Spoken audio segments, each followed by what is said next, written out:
आप सभी लोगों को मेरा नमस्कार। मैं doctor Deepak Sharma, Delhi homeopathic medical association का जनरल सेक्रेटरी आप सभी लोगों का स्वागत करता हूं हमारे इस वेबिनार सीरीज़ में। लॉकडाउन के बाद जब से हम लोगों ने वेबिनार करने शुरू किए, तभी से हम सब लोग एक दूसरे के साथ जुड़े हुए हैं, होम्योपैथी को सीख रहे हैं लगातार और होम्योपैथी के लिए और भी बहुत सारे काम कर रहे हैं।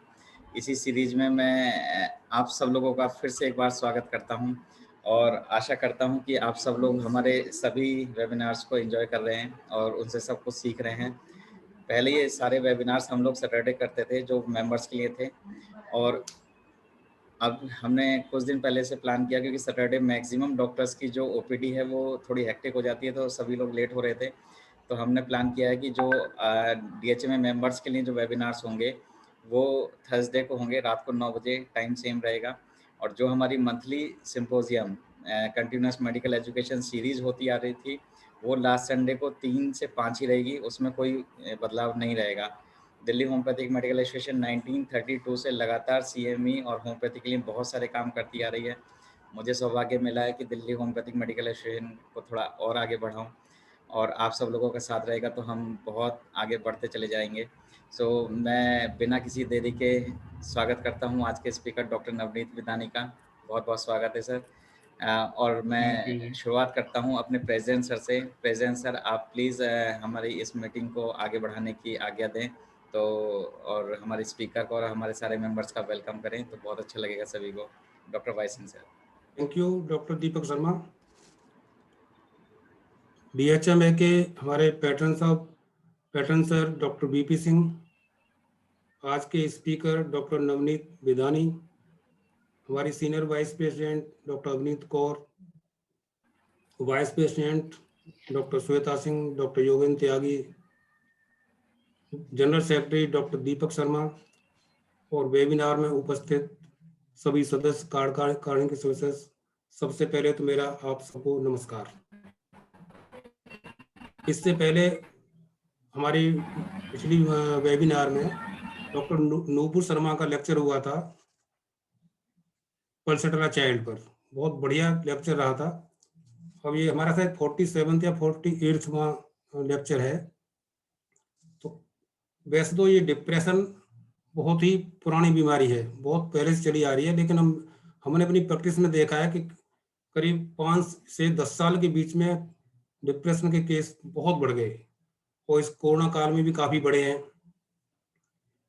बड़े लोगों में डिप्रेशन होता है, पहचानना भी आसान होता है। बहुत कुछ मोटी मोटी बातें हैं, करीबी की मृत्यु हो गई, बच्चों का रिजल्ट खराब आ गया, फेल हो गया, डिप्रेशन हो गया, नौकरी छूट गई, डिप्रेशन हो गया, बिजनेस में घाटा हो गया, अकेला रहना पसंद करना, काम में मन नहीं लगना, कॉन्फिडेंस की कमी। तो बड़े लोगों में बड़ा आसान है, लेकिन यदि यही डिप्रेशन छोटे बच्चों में हो जाए तो छोटे बच्चों में हम लोग जल्दी से जज नहीं कर पाते हैं, थोड़ा मुश्किल होता है। और उसी छोटे बच्चों के डिप्रेशन पर early childhood depression and it's homeopathic intervention, क्योंकि छोटे बच्चों में डिप्रेशन और होम्योपैथी इसमें क्या कर सकती है, इसी पर आज के हमारे speaker doctor Navneet Vidani highly educated senior homeopathic physician, MSc हैं साइकोलॉजी में, एमडी हैं पेडियाट्रिक में। तो sir doctor Navneet Vidani sir, आपका मैं बहुत बहुत स्वागत करता हूं, पूरी डीएचएमए की तरफ से आपका स्वागत करता हूं, और डीएचएमए के सारे मेंबर्स जो भी हमें इस समय वेबिनार में हैं, मैं सबका स्वागत करता हूं। और डॉक्टर दीपक, मैं निवेदन करता हूं कि आगे शुरू कराइए। Thank you so much sir, thank you so much. और मैं चाहता हूं कि जो हमारे पैटर्न सर हैं, जो हमारे मेन इंजन है डॉक्टर वीपी सिंह सर, वो भी हमारे आज के स्पीकर का स्वागत करें। Doctor VP Singh sir.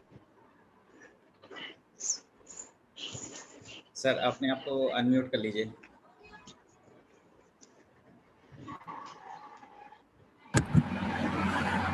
मैं आज के हमारे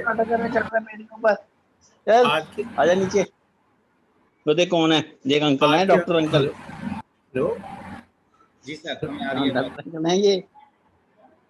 आज के हमारे स्पीकर डॉक्टर नवनीत विदानी जी का पुणे डीएचएमए की तरफ से बहुत बहुत स्वागत है, और अपनी टीम के इस अथक प्रयास को बहुत मैं सराहना करता हूँ। बहुत बहुत धन्यवाद doctor Bidani ji. Thank you sir. Doctor Navneet Bidani, वैसे तो हम लोग अच्छे फ्रेंड हैं और आपको ऐसी फीलिंग बिल्कुल नहीं आएगी कि हम लोग वेबिनार्स कर रहे हैं, क्योंकि हमारे जितने भी वेबिनार्स हुए हमने सारी प्रक्रिया को वैसे ही फॉलो रखा जैसा हम लोग DHMA में CME में करते आए थे। तो डॉक्टर नवनीत बिदानी अपने आप में एक बहुत सीनियर डॉक्टर हैं। इनका परिचय देने में मुझे लगता है कि मैं अपने आप को छोटा समझूंगा, और जितना भी परिचय दिया जाए, इनके हर एक एसोसिएशन में हर जगह उपस्थित हैं, हर एक्टिविटी में साथ में रहते हैं, इतने सारे काम करते हैं। और चाइल्डहुड पे इन्होंने पीडियाट्रिक में MD की है, उसके बाद चाइल्डहुड वुमेन के बहुत सारे लेक्चर सुने, मेरे साथ भी इनके साथ लेक्चर्स हुए हैं।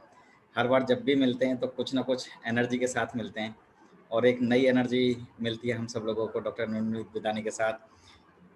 डॉक्टर नवनीत के बारे में जब मैं फ्लायर बना रहा था तो मैंने इनकी बहुत सारी पोस्ट लिखी कि मैंने कहा सर आप वाइस प्रेसिडेंट भी रह चुके हैं IHP दिल्ली हरियाणा स्टेट के, IHMA के भी बहुत सारी, लेकिन इन्होंने एक वर्ड मुझे व्हाट्सएप में लिखा कि नो पॉलिटिकल मैटर। सो हालांकि ये आपकी अपनी आप में एक तारीफ है कितना, और इतनी सारी एसोसिएशन में इतनी सारी पोस्ट पे आप इतने अच्छे से काम करते हैं। जितने भी दिल्ली के लोग हैं, NCR के, इंडिया के, पूरे वर्ल्ड के, आप सबको अच्छी तरह जानते हैं। पूरे बहुत ज़्यादा इंट्रोडक्शन की ज़रूरत नहीं है, लेकिन जो आज आपने टॉपिक हमें दिया ये वाकई में इतना इंटरेस्टिंग टॉपिक है, और ये एक्चुअली नीड है आज की डे की। खासकर जब से लॉकडाउन हुआ तब से भी हमने बच्चों के प्रति कुछ अजीब चीज़ें फील करना शुरू किया, और बहुत सारे ऐसे सिम्टम भी आ रहे हैं जो हमें कोरोना से पहले नहीं मिलते थे, अब मिलने लगे हैं जैसे जैसे हिस्ट्री ले रहे हैं।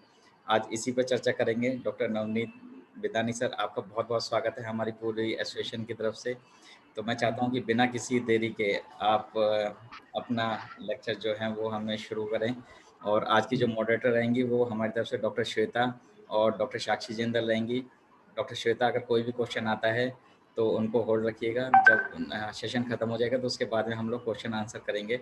और डॉक्टर नवनीत बिदानी सर, आपके लिए कोई टाइम लिमिट नहीं है, हम तो चाहते हैं कि आप बस पढ़ाते जाओ। Thank you so much and welcome doctor Navneet. Thank you doctor Deepak, तारीफों के पुल बांधने के लिए। Anyways, very good evening to each and everyone who is attending this webinar series of DHMA, and I am highly thankful to the entire team of DHMA for inviting me to share my experience in this particular topic of early childhood depression. And why I selected this particular topic is because as we all know that depression appears to be on the rise in kids these days. So children younger and younger are being brought in by their parents for it. What does depression look like in children, and how can you as a homeopath help if your patient is having signs and symptoms of depression? And to continue with, I would like to quote a statement from National Institute of Mental Health. And according to this National Institute of Mental Health, are reported 3.2 million kids in between the age group of 12 to 17 years old, have had at least one major depressive episode in the last 12 months. This is as of April 2019. This report is of April 2019. But I know that in my clinic, I personally see kids 8 and up struggling with depression at least 8 to 10 times per week. That is a staggering number when you think about it. So, itne patients on an average हर week में 8 to 10 patients. So I can say कि daily एक आधा बच्चा जो stressed out है, जो depression में है, जो किसी तरह का इंफीरियरिटी फील कर रहा है, कॉम्प्लेक्स में आ रहा है, डेली बेसिस पे कोई ना कोई ऐसा पेशेंट हम देख रहे हैं. इनफैक्ट मैं ही नहीं, आप सब देख रहे होंगे. और there are several theories, I would say, that about why depression is on the rise in kids. Starting from social media, kids are constantly connected these days. And while it's always been the case, especially with teens, that they compare themselves to their peers, they are now having more and more pressure to keep up. So teens turn to social media apps to see what the current trends are, and they measure their self-worth by how many likes they get on their posts. इतना ज्यादा craze हुआ है like Facebook का, इतनी addiction हुई है Facebook and other social media की, कि मैंने अभी एक फोटो डाली है तो उसमें कितने लाइक्स आ रहे हैं, कितने कमेंट्स आ रहे हैं. I keep on checking my mobile again and again and again and again, be it at 1 a.m. in the morning, be it at 11 p.m. at night, at whatever time. I just want to see how the number of likes are increasing on my photo or my post. So इतना ज्यादा addiction हो रहा है. It all accumulates towards stress, and in a turn, at times can lead to depression as well. How? We'll discuss it later on. And not only this, just because as Dr. Deepak discussed about the Corona incident, COVID incident. So nowadays, since बच्चे घर पे पढ़ रहे हैं, तो क्या हो रहा है? एनर्जी जो है बाहर निकल ही नहीं पा रही है. सारा का सारा टाइम आपकी क्लासेस ऑनलाइन हो रही हैं. जितना हम अवॉइड करना चाहते थे कि यार हम अपने बच्चों को मोबाइल से दूर रखते हैं, हम अपने बच्चों को लैपटॉप से दूर रखते हैं, हम अपने बच्चों को इंटरनेट नहीं चलाने देंगे, पासवर्ड प्रोटेक्ट करके रखेंगे, सब एकदम से गायब. अब हम ही कह रहे हैं कि यार लो बच्चा बैठो. मैं अपना खुद का एग्जांपल देता हूँ. मैंने खुद बेटे के लिए लैपटॉप खरीदा. He is just 10 year old. Why? Because यार सारा दिन वो लैपटॉप यूज करेगा. एक वाइफ का लैपटॉप है, वो अपना यूज कर रही है, एक मैं यूज कर रहा हूँ. सोचा ही नहीं था कि 10 साल के बच्चे को लैपटॉप खरीद के देना पड़ेगा. सो सारी एनर्जी जो है आउटडोर एक्टिविटीज बंद, सारा का सारा इंडोर, सारा का सारा एक जगह पे लैपटॉप में ऑनलाइन इंटरनेट कंप्यूटर्स में घुसा हुआ है. सुनो, at times seeing your likes, seeing your comments on your photographs is in itself a great way to get instant validation. But in terms of children, if they don't get enough likes, or if something isn't liked by a friend they thought would like it, then that reinforces in the developing brains that they are not good enough, or that their friend really doesn't like that. So कितनी बार हमारे पास patients भी आते हैं और in general conversations में भी हमें बच्चों से जब बातें करते हैं तो कितना मिलता है कि मैं अपने बेटे का एग्जांपल देता हूँ. पापा मैंने इतना अच्छा एक पोस्ट शेयर की थी, इतना अच्छा मैंने एक ऑडियो लेक्चर बोला था, पर पापा 3 दिन हो गए, 3 दिन में सिर्फ 20 लाइक आए हैं. So उससे इस चीज का अच्छा नहीं लग रहा कि उसने इतनी एफर्ट्स करके इतनी अच्छी प्रेजेंटेशन दी, बट लाइक्स कितने आए हैं. और उसने मुझे क्या एग्जांपल दिया, पापा ये देखना मेरा फ्रेंड जो है इसने एक फनी सा वीडियो बनाया. इसने सिर्फ क्या किया, एग्स लिए और एग्स अपने सिर पे फोड़ने लगा. और पापा उसके एक दिन के अंदर 300 लाइक्स आ गए. अब सोच रहे हैं कैसी है मेंटेलिटी. अब मैंने इतना अच्छा प्रेजेंटेशन बनाई, मैंने इतना अच्छा लेक्चर दिया, मैंने इतना अच्छा एक ऑडियो बना के मैंने पोस्ट किया, लाइक्स मिले 20, उसकी वैल्यू नहीं है. उस बच्चे ने थोड़ी सी बकवास हंसी मजाक के पॉइंट ऑफ व्यू करी और उसको 300 लाइक्स मिले तो वो सुपीरियर हो गया. ये मेरे बेटे का लास्ट वीक का एग्जांपल है.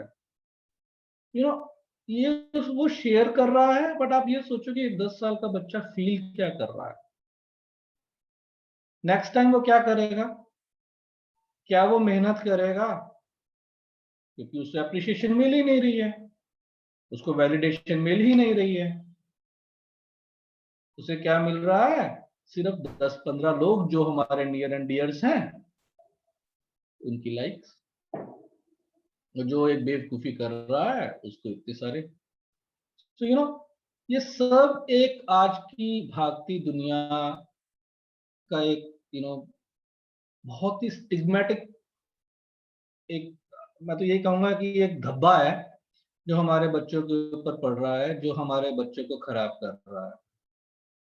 And not only this, not only social media, even if you see national television or maybe other network, maybe you see lot of negativity in the world, in the media, be it online, on TV, and even last few days back, I saw when there was the news of violence in the schools, even movie theaters, terrorist attacks, and they can feel like they have no sense of security at times. So finally, and finally, the pressure to be perfect, to be successful, to be the absolute best at everything they do. That's a lot for a kid. So also with teens, and they're out of whack hormone levels, because हमें पता है कि यार जैसे जैसे बच्चा teenager हो रहा है, हार्मोनल लेवल चेंजेस हो रहे हैं. It was earlier thought that was the main reason for their moodiness.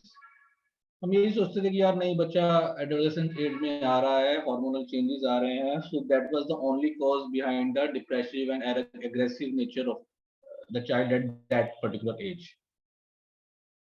But then in 1980s, mental health providers started realizing this wasn't completely the case.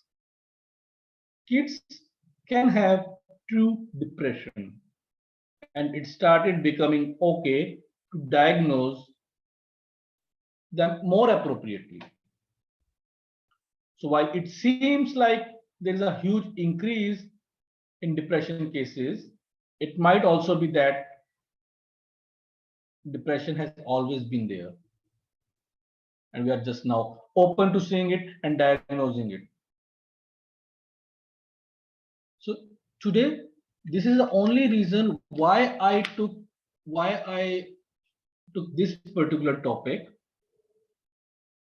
because at times it's very easy to understand, to diagnose a depression in an adult, but it's really tough to think that your child is into depression, that your child is quite sad. So how we'll judge that our patient, our child, our friend's child, or our relatives, they are under stress, they are under depression. So I'll share whatever I have learned in so many years of my practice. और आज हम किस चीज पर ज्यादा focus करेंगे कि क्यों बच्चा स्ट्रेस में आ रहा है, homeopathic point of view of course, और हम उसको व्हाइल एनालाइजिंग द केस कितनी इंपॉर्टेंस देनी है उस पर्टिकुलर पॉइंट को, कि क्या कॉज था जिससे वो बच्चा स्ट्रेस में आया, कितना लंबे टाइम तक वो स्ट्रेस चला कि वो बच्चा डिप्रेशन में आया, और उसको कैसे क्योर करना है. बिगिनिंग में ही ये कहना चाहूंगा कि even though homeopathy has a very good role, at the same time, at times, कितनी बार पेशेंट्स या कितनी बार हम अपने बच्चों को सिर्फ काउंसलिंग से, सिर्फ समझाने से ही ठीक कर लेते हैं. So is definitely a role of psychology as well as homeopathy in treating such disorders. So हमें सिर्फ एक होम्योपैथिक पॉइंट ऑफ व्यू नहीं, एक as a psychologist point of view भी समझना है, और हमें हर उस बच्चे की काउंसलिंग भी करनी है. So आप सिर्फ एक होम्योपैथिक डॉक्टर नहीं है, आप एक टीचर भी हैं, आप एक काउंसलर भी हैं, आप एक साइकोलॉजिस्ट भी हैं. तो अगर आपके पास कोई बच्चा ऐसे आता है So don't just give him 5 to 10 minutes to understand the case and prescribe the remedy, but also थोड़ा सा उसको टाइम दो, उसको समझो, उसको समझाओ, उसके पेरेंट्स को समझाओ। कई बार क्या होता है कि गलती जो है वो पेरेंट्स कर रहे हैं, भुगत कौन रहा है? बच्चा। सफर कौन कर रहा है? बच्चा। तो वो पेरेंट्स क्या हुए? पेरेंट्स मेंटेनिंग कॉज हुए। हम बच्चे को मेडिसिन दे रहे हैं, पेरेंट्स को कुछ नहीं बोल रहे। मेंटेनिंग कॉज जब तक रहेगा, एनवायरमेंटल कॉज जब तक रहेगा, उसको हम नहीं हटाएंगे, हमारा पेशेंट ठीक नहीं हो सकता। सो जब हम ये रियलाइज कर रहे हैं, फॉर एग्जांपल कि हमारे पेशेंट के जो पेरेंट्स हैं वो बहुत ज्यादा उसको प्रेशर दे रहे हैं टॉप करने के लिए क्लास में, जब तक हम उस पेरेंट्स को नहीं समझाएंगे, उनका बिहेवियर चेंज नहीं करेंगे, हमारा बेटा, हमारा पेशेंट ठीक हो ही नहीं सकता। So let's start with the history of childhood depression. Before 1970s, childhood depression was rarely discussed. Many clinicians seriously questioned whether children were even capable of exhibiting depressive disorders. Psychoanalytical review अगर हम बात करते हैं तो like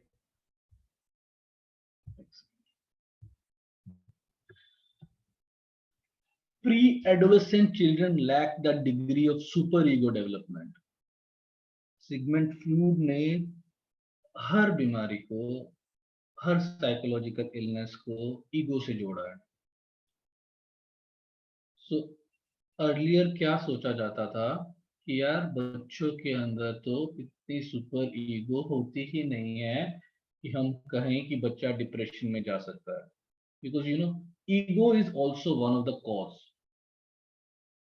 behind stress, be it in an adult or in a child.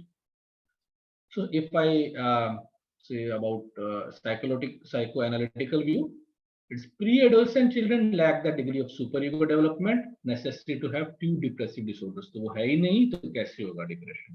पहले ये सोचा जाता था। Children thought to be cognitively unsophisticated. मतलब क्या कि ऐसे सोचा जाता था कि यार बच्चे इतना डेप्थ में सोच ही नहीं सकते, वो सुपरफिशियली सोचते हैं, हाँ भाई ठीक है, मुझे ये खाने को दो, मुझे ये खेलने को दो, मुझे यहाँ घूमने जाना है, वो जाना है, बट इतना डीपली कोई बात उनको भी हर्ट कर सकती है, पहले ऐसा नहीं कंसीडर किया जाता था। But research during the last 20 years has clearly suggested that children display evidence of psychopathology, where depression is the most prominent feature. And it is now accepted that the depressive features displayed by children or adolescents are often consistent with DSM-4 criteria for major depressive disorder. थोड़ा सा fastly ये theory part cover करूंगा कि हम कब, क्या होता है DSM-4 criteria for judging or for diagnosing your patient is having a depression. So DSM-4 criteria में क्या कहा गया है कि आने वाले कुछ पॉइंट्स में से 5 पॉइंट्स मिलने जरूरी है जब आप कहोगे कि यार ये बच्चा डिप्रेशन में है। वो पॉइंट्स एटलीस्ट 2 वीक्स तक परसिस्ट करने चाहिए। So 5 or more of the following present symptoms during same 2 weeks or more period and represent a change from previous functioning. At least one symptom is either depressed mood or loss of interest or pleasure. So अगर हमारा कोई patient के parents बोलते हैं कि यार पिछले 2-3 हफ्तों से इसका मूड बड़ा लो रह रहा है या ये किसी भी चीजों में इंटरेस्ट नहीं ले रहा है जो कि पहले लेता था, इन दोनों में से एक भी अगर स्ट्रॉन्ग पॉइंट है और बाकी आने वाले points like depressed mood most of the day, nearly every day, as indicated by subjective report like feel sad or empty or observations by others. Like हमें आके पेरेंट्स बोलते हैं यार चुपचाप बैठा रहता है, रो रहा है, आजकल काफी रोने लग गया है, आजकल काफी उदास रहता है, एक्साइटमेंट नहीं है इसके अंदर, मूड इरिटेट हो चुका है, इरिटेबल हो रहा है, छोटी छोटी बातों पे इरिटेट हो रहा है, diminished interest or pleasure in all or almost all activities most of the day, nearly every day, as indicated by subjective account or observation made by others, called anhedonia. Anhedonia एक important word है. कब हम कहते हैं कि एनेडोनिया हुआ है? जब हमें किसी भी चीज में इंटरेस्ट लॉस होने लग जाए. स्टेट ऑफ इनडिफरेंस से ऊपर है ये एनेडोनिया. स्टेट ऑफ इनडिफरेंस कई बार होती है, हमें थोड़े दिन का अच्छा नहीं लग रहा है, यार क्या रूटीन है यार, कोविड हो गया, हम कहीं बाहर नहीं जा पा रहे, कहीं घूम नहीं रहा है, कोई आउटिंग नहीं हो रही है, कोई गैदरिंग नहीं हो रही है, कोई सीएमई नहीं हो रही है, सो बड़े सेक्लूडेड फील कर रहे हैं, मजा नहीं आ रहा लाइफ में. बट एनेडोनिया ये है कि हम उसको कितना डीपली ले रहे हैं, उसकी वजह से हम इतना स्ट्रेस आउट हो गए हैं कि मुझे पाल्पिटेशंस होने लग गई हैं, मुझे फिजिकल बॉडी के ऊपर सिम्टम्स आने लग गए हैं, मुझे इंसोम्निया हो गया है, मेरे इंटरेस्ट सारे खत्म हो रहे हैं किसी भी चीज में. मैं पेशेंट्स देख रहा था, पहले मुझे अच्छा लगता था होम्योपैथी बुक्स पढ़ना, सब खत्म हो रहा है, सारे इंटरेस्ट खत्म हो जा रहे हैं. So diminished interest or pleasure in all or almost all activities most of the day, nearly every day.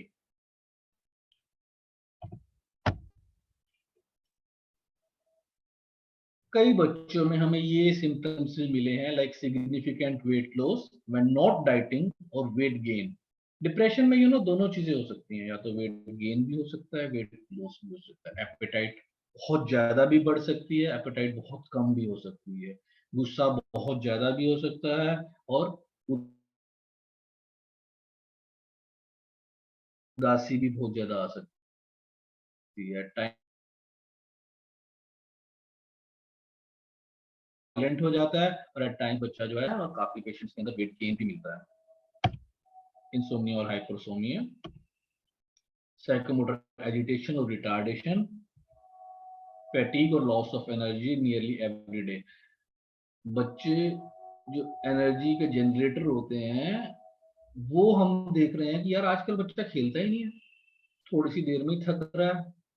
क्या हो गया, इतनी जल्दी कैसे थकने लग गया? खा पी अच्छा रहा है, सब कुछ कर रहा है, बट स्टिल बहुत थकने लग गया है, इरिटेट हो रहा है, किसी भी चीज में इंटरेस्ट नहीं लग रहा है. फीलिंग्स ऑफ वर्थलेसनेस और एक्सेसिव और inappropriate guilt nearly every day.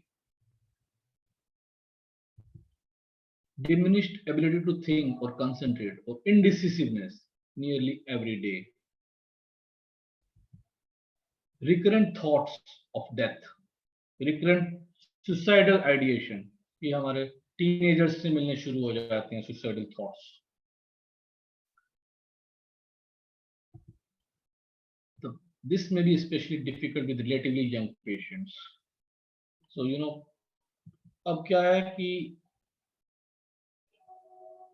जैसे मैंने कहा कि रिकरेंट थॉट्स ऑफ डेथ जो है वो मोस्टली हमें अराउंड 13 इयर्स के बाद देखने को ज्यादा मिलता है. अगर मैं ये कहूँ कि एक 7 साल का 8 साल का बच्चा सोच रहा है कि सुसाइड करता हूँ, तो प्रैक्टिकली पॉसिबल नहीं है वो.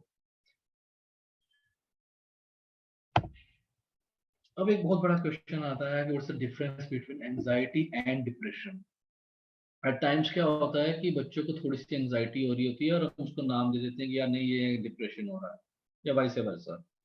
So before focusing on child depression, it is important to comment on differences between child anxiety and depression. Even though it's quite difficult to distinguish, as both result in distress. चाहे वो बच्चा anxious है, चाहे वो depression में है, stress में तो वो है ही है. Indeed, prior factor analytic studies have often failed to find defined independent factors related to these symptoms. मतलब इतनी स्टडीज हुई पहले भी, बट वो भी as such bark line of difference नहीं निकाल पाई कि यार ये एंशियस चाइल्ड है या ये डिप्रेसिव चाइल्ड है. This may be especially difficult with relatively young patients.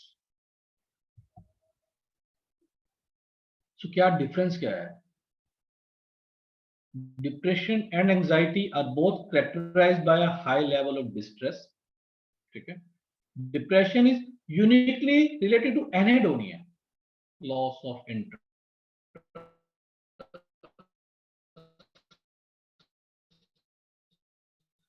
and energetic hyperarousal. तो ये जो पॉइंट्स हैं उसके अंदर डिप्रेशन के अंदर लॉस ऑफ इंटरेस्ट ज्यादा है, एंजाइटी के अंदर हाइपर अराउजल ज्यादा है.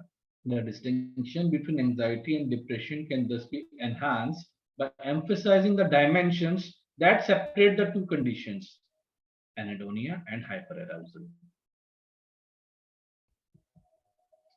The point is कि क्या डिप्रेशन हमारे ऑर्गेनल में मेंशन है ये वर्ड? क्या इन जनरल अगर हम बात कर रहे हैं, not only particular to child, but in general कहाँ हमारे ऑर्गेनल में मेंशन किया गया है डिप्रेशन का या मेंटल इलनेसेस का? एफोरिज्म नंबर 225, इसमें क्या लिखा गया है कि there are however as has just been stated, certainly a few emotional diseases which have not merely been developed into that form out of corporeal diseases, but which, in an inverse manner, the body being but slightly indisposed, originate and are kept up by emotional causes. क्या मतलब? तो कह रहे हैं कि कई बार emotional disease जो हैं वो कॉर्पोरियल डिजीज, मतलब हमारी जिसको हम कहते हैं साइकोसोमेटिक डिसऑर्डर्स, जहाँ पे कॉज जो है वो साइक पे है, माइंड में है, इसका इम्पैक्ट जो है वो बॉडी पे आ रहा है. ठीक है, तो इसमें क्या कहा है कि ऐसे कितने ही डिजीज हैं जिनका कॉज इमोशनल कॉजेज है, such as continued anxiety, worry, vexation, wrongs, and the frequent occurrence of great fear and fright. This kind of emotional diseases in time destroys the corporeal health, often to a great degree. You know, at that time, Hahnemann ji ने लिखा कि यार जब psychology as a branch of science थी ही नहीं, eight that time उन्होंने ये लिखा कि यार स्ट्रेस का, टेंशन का, एंजाइटी का, वरी का, वेक्सेशन का, डिप्रेशन का असर हमारी बॉडी के ऊपर आता है, कॉर्पोरियल हेल्थ को वो डिस्टर्ब कर सकता है अगर वो लंबे टाइम तक कंटिन्यू रहा. 226 ऑफ एरिज्म में क्या लिखते हैं? It is only such emotional diseases as these which were first engendered and subsequently kept up by the mind itself, that while they are yet recent and before they have made very great inroads on the corporeal state. Same वही बात कि impact of thoughts, impact of stress on body, may by means of psychical remedies such as a display of confidence, friendly exhortations, sensible advice, and often by a well-disguised deception, be rapidly changed into healthy state of mind. तो इसमें उन्होंने doctor Hahnemann ने mention किया है role of psychology. यार हम confidence build करके, friendly discussion करके, फ्रेंडली बिहेव करके अपने पेशेंट्स के साथ, उनको एक सेंसिबली एडवाइस करके, उनके दुख दर्द को समझ के, उनको उस हिसाब से, उनको मैनिपुलेट करके, उनको उस हिसाब से समझा के हम उनकी डिजीज स्टेट को हेल्दी स्टेट में कन्वर्ट कर सकते हैं. Of course there is a role of diet and regiment. So आते हैं कि होता क्यों है खासतौर पे बच्चों में. पहले हम साइकोलॉजिकल पॉइंट ऑफ व्यू पढ़ेंगे, थोड़ी सी briefly theory point of view, but psychological point of view. So what is the cause behind और what are the theories of depression in children? Psychoanalytical perspective, the role of life stress in childhood depression, behavioral and cognitive behavioral views, biological perspective. In 4 points में हम focus करेंगे। क्या है psycho analytic views? Psychoanalytic views, the ward, the patients, they tend to highlight the role of object loss. यहाँ किसको highlight किया गया है? Object loss. कुछ लॉस हुआ है। The loss may be real, as in the case of loss of a parent through death or divorce or separation, or maybe mere symbolic, as in the withdrawal of attention, support or approval by a parents. क्या मतलब हुआ इसका कि जब हमें नुकसान होता है, 2 तरीकों से होता है। एक तो यार हम क्लियरली बोल रहे हैं कि यार ठीक है हमारा रुपया डूब गया या डेथ हो गई, जैसे इसमें मेंशन किया गया है कि बच्चों को टेंशन इस बात की होगी कि यार उसके फादर की डेथ हो गई, डाइवोर्स हो गया, सेपरेट हो गए, ये तो रियल कॉज हो गए। बट एट टाइम्स फादर की, मदर की डेथ नहीं भी हुई है, I'm sorry to say, they are good for nothing. At times, जब आप अपने बच्चों को टाइम ही नहीं दे पा रहे हैं, at times जब आपके पास इतना भी टाइम नहीं है कि बच्चों के साथ बैठ के खेल सको, उनकी सुन सको, रोज उनसे बात कर सको, बट आज क्या किया, कैसा किया, कुछ दिक्कत तो नहीं आ रही आपको, कुछ जरूरत तो नहीं है, आज स्कूल में क्या हुआ, टीचर्स से क्या किया, when there is a lack of conversation, a communication gap develops. और जब ये communication gap develop होगा, कितने बड़े मर्जी हो जाएं बच्चे, वो आपसे शेयर ही नहीं करेंगे। तो जिनके भी छोटे बच्चे हैं ना, आज से ही शुरू कर दो, एटलीस्ट 15 मिनट्स आप और आपका बच्चा, उस टाइम पे कोई कुछ नहीं होना चाहिए। उस टाइम पे no TV, no mobiles, nothing, बस यू एंड मी। बोल बेटा क्या हुआ, कैसा हुआ, अच्छा क्या किया, कुछ नया, कुछ भी नहीं है ना, सेम रूटीन है, फिर भी उससे बात करो, उसको हैबिट फॉर्म करो उसकी, यार ये 10 मिनट्स है ना बेटा, हम बैठेंगे गप्पे मारेंगे, कुछ भी वियर्ड हंसेंगे, मजाक करेंगे, कुछ भी नहीं है, 10-15 मिनट्स हम बैठ के कुछ भी डिस्कस कर लेंगे। वो 15 मिनट्स क्वालिटी टाइम देना है आपको। अदरवाइज क्या होगा, आप इतने इन्वॉल्व हैं पैसा कमाने में, इतने इन्वॉल्व हैं बाकी सब एक्टिविटीज में कि आप निग्लेक्ट कर देते हैं अपने बच्चों को, तो बच्चे आपसे कुछ भी शेयर नहीं करेंगे। So this is what is meant by this particular line, symbolic death. जब पेरेंट्स बच्चों पे ध्यान ही नहीं कर रहे हैं, withdrawal of attention, support और approval by parents. Psychoanalytical क्या है view? Depression occurs as a result of an individual who has suffered loss, as is discussed, identified with the lost object. The individual has ambivalent feelings toward the lost object.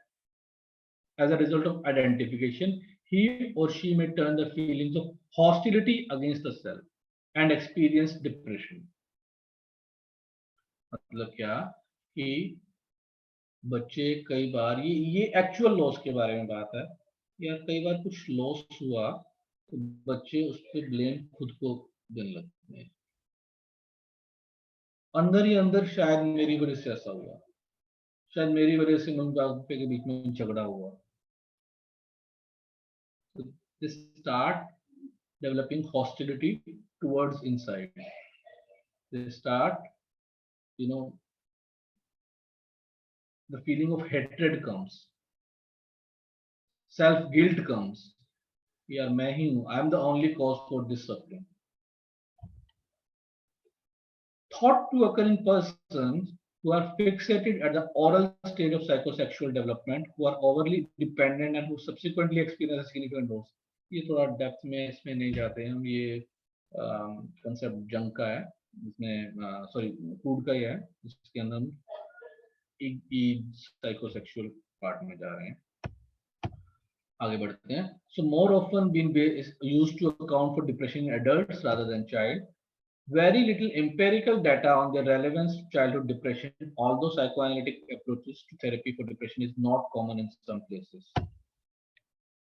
Second factor आता है the role of life stress. A number of studies have suggested that depression may result from major life changes. को पता है. Negative events such as separation, marital conflicts in parents, divorce, and death in the family experienced by children. धीरे धीरे धीरे धीरे धीरे सब कम्युलेट होता गया. बचपन से कुछ ना कुछ नेगेटिव होते हुए इकट्ठा हो गया. Difficult parent-child relationships and maternal rejection, life stress and suicidal behavior. तो ये जो फैक्टर्स हैं इसको हम आगे होम्योपैथिक से लिंक करेंगे कि लाइफ में क्या क्या स्ट्रेस आए जिसकी वजह से हमारा बच्चे को स्ट्रेस या डिप्रेशन में गया. So a number of studies have suggested that depression may result from major life changes, negative events such as separation, marital conflict in parents, divorce, and death in the family experienced by children. Difficult parent-child relationships and maternal rejection, life stress and suicidal behavior. Homeopathic से link करते हैं थोड़ी देर बाद. Third point है etiology, cause of childhood depression में cognitive or behavioral views. Depression is related to the way individuals perceive and think about events in their environment. अब क्या है कि कई बार हमारी हैबिट होती है कि यार कोई भी छोटी सी चीज को पकड़ के बैठ जाते हैं, चाहे वो इतनी वर्थ है ही नहीं. हम उस चीज को कैसे ले रहे हैं, कैसे परसीव कर रहे हैं और कैसे उसको अडॉप्ट कर रहे हैं वो मैटर करता है. Not in case of adults but in children as well. So the depressed individual, as a result of his or her developmental and learning history, displays cognitive schema or cognitive distortions that contribute to a negative view to the self, the world, and the future. So cognition क्या है? आपका दिमाग किस तरह से चीजों को ले रहा है, कैसे उसको रिएक्ट कर रहा है, लेट गो कर रहा है या उसको लेके पकड़ के बैठ गया है. और अगर कोई बात हुई है तो उसका नेगेटिव ही पार्ट ही पकड़ के बैठ गया है. तो हर चीज पे उसको नेगेटिविटी दिखाई दे रही है. These views contribute to feelings of self-blame, failure, and hopelessness, which impact on mood and other behaviors, usually associated with depression. Next etiological factor है biological perspective. Genetic factors, biochemical abnormalities. So अगर आपकी jeans में ही है, आपकी strong family history है, आपके parents को दोनों को डिप्रेशन की हिस्ट्री है, आपको ग्रैंड पेरेंट्स को है, या आपको एक लाइन मैटरनल साइड में कईयों को डिप्रेशन आ रहा है, तो it is linked with such kind of genetic inherited है. And of course biochemical abnormalities like in neurotransmitters, serotonin and all. Genetic factors में children with a depressed parent are 3 times more likely to develop depressive disorder, major depressive disorder, than those with non-depressed parents. So जिनके parents ही depression में है, रहते थे, history है, strong family history है, उनको होना के chances ज़्यादा हैं. However, environmental factors cannot be ruled out. So now ये तो था psychological point of view. Let's put it all together from homeopathic point of view. यही सब बातें जो साइकोलॉजी बुक्स में लिखी हुई हैं उसको हम होम्योपैथी में कैसे लेके आ सकते हैं. तो सबसे पहले तो हम ये देखते हैं कि यार कोई ऐसा रूब्रिक भी है. अगर हम कंप्लीट रेपर्टरी देखते हैं कि यार डिप्रेशन बच्चों में है कोई रूब्रिक, तो yes there is a rubric, mind, sadness, despondency, depression, melancholy in children.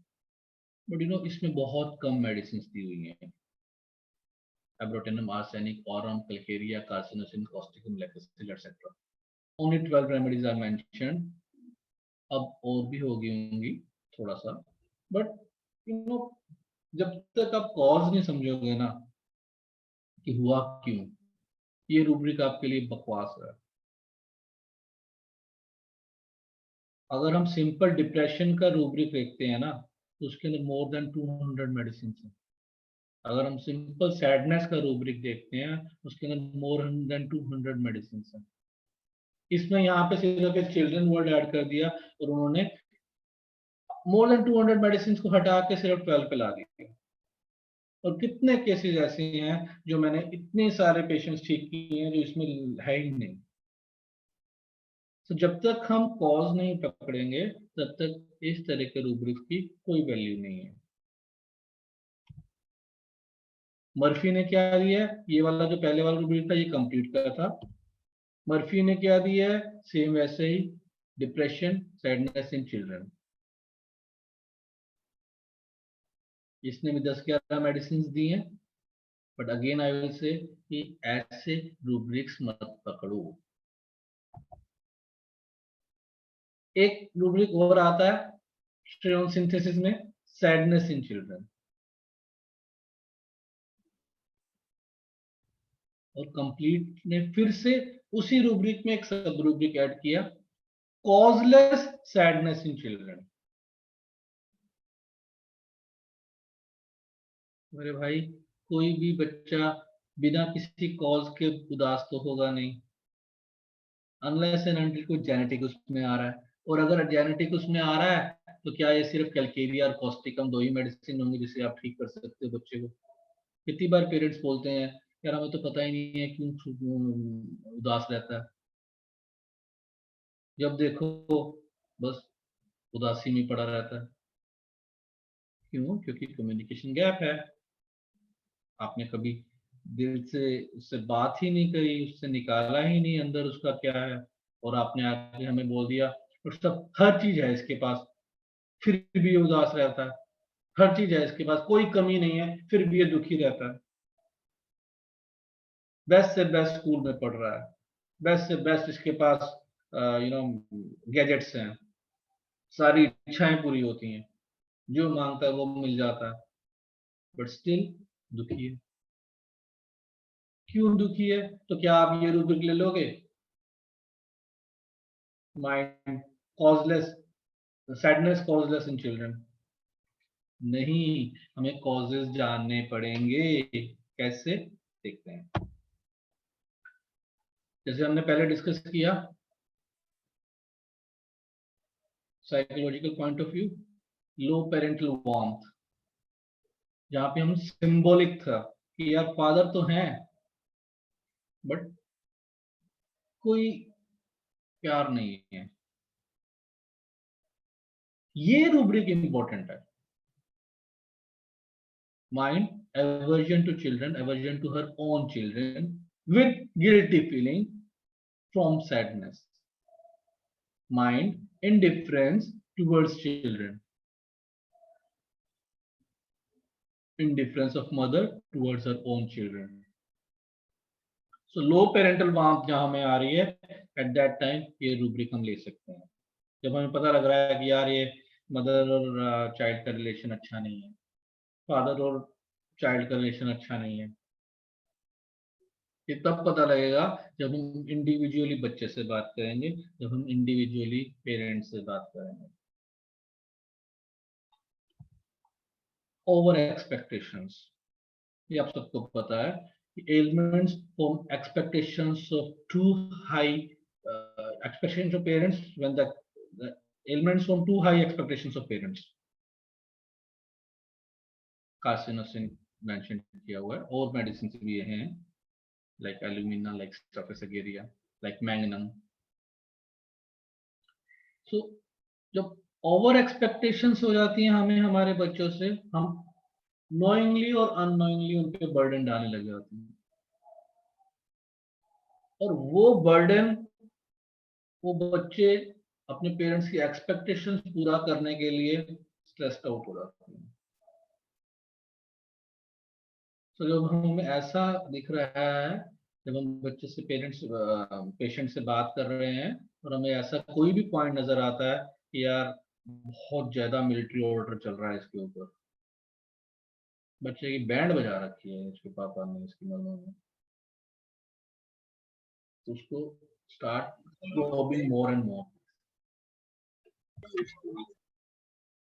Next is performance pressure. So आज की लाइफ में हम यही अपने बच्चों से एक्सपेक्ट करते हैं कि यार वो सिर्फ पढ़ाई में ही नहीं, स्टडीज में नहीं, स्पोर्ट्स में भी टॉप करे, एक्स्ट्रा करिकुलर एक्टिविटीज में भी टॉप करे।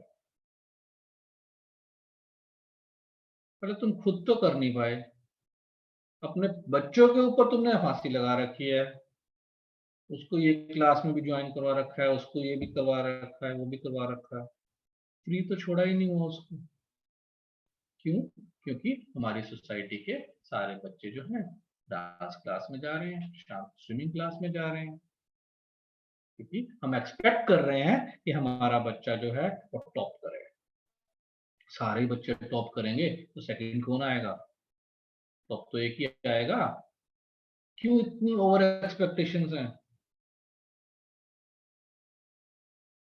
आज मैं जितना अर्न कर रहा हूं, मेरे क्लास का टॉपर मेरे से कितना पीछे है। मैंने तो टॉप नहीं किया, खुश हूं, रिजल्ट्स दे रहा हूं।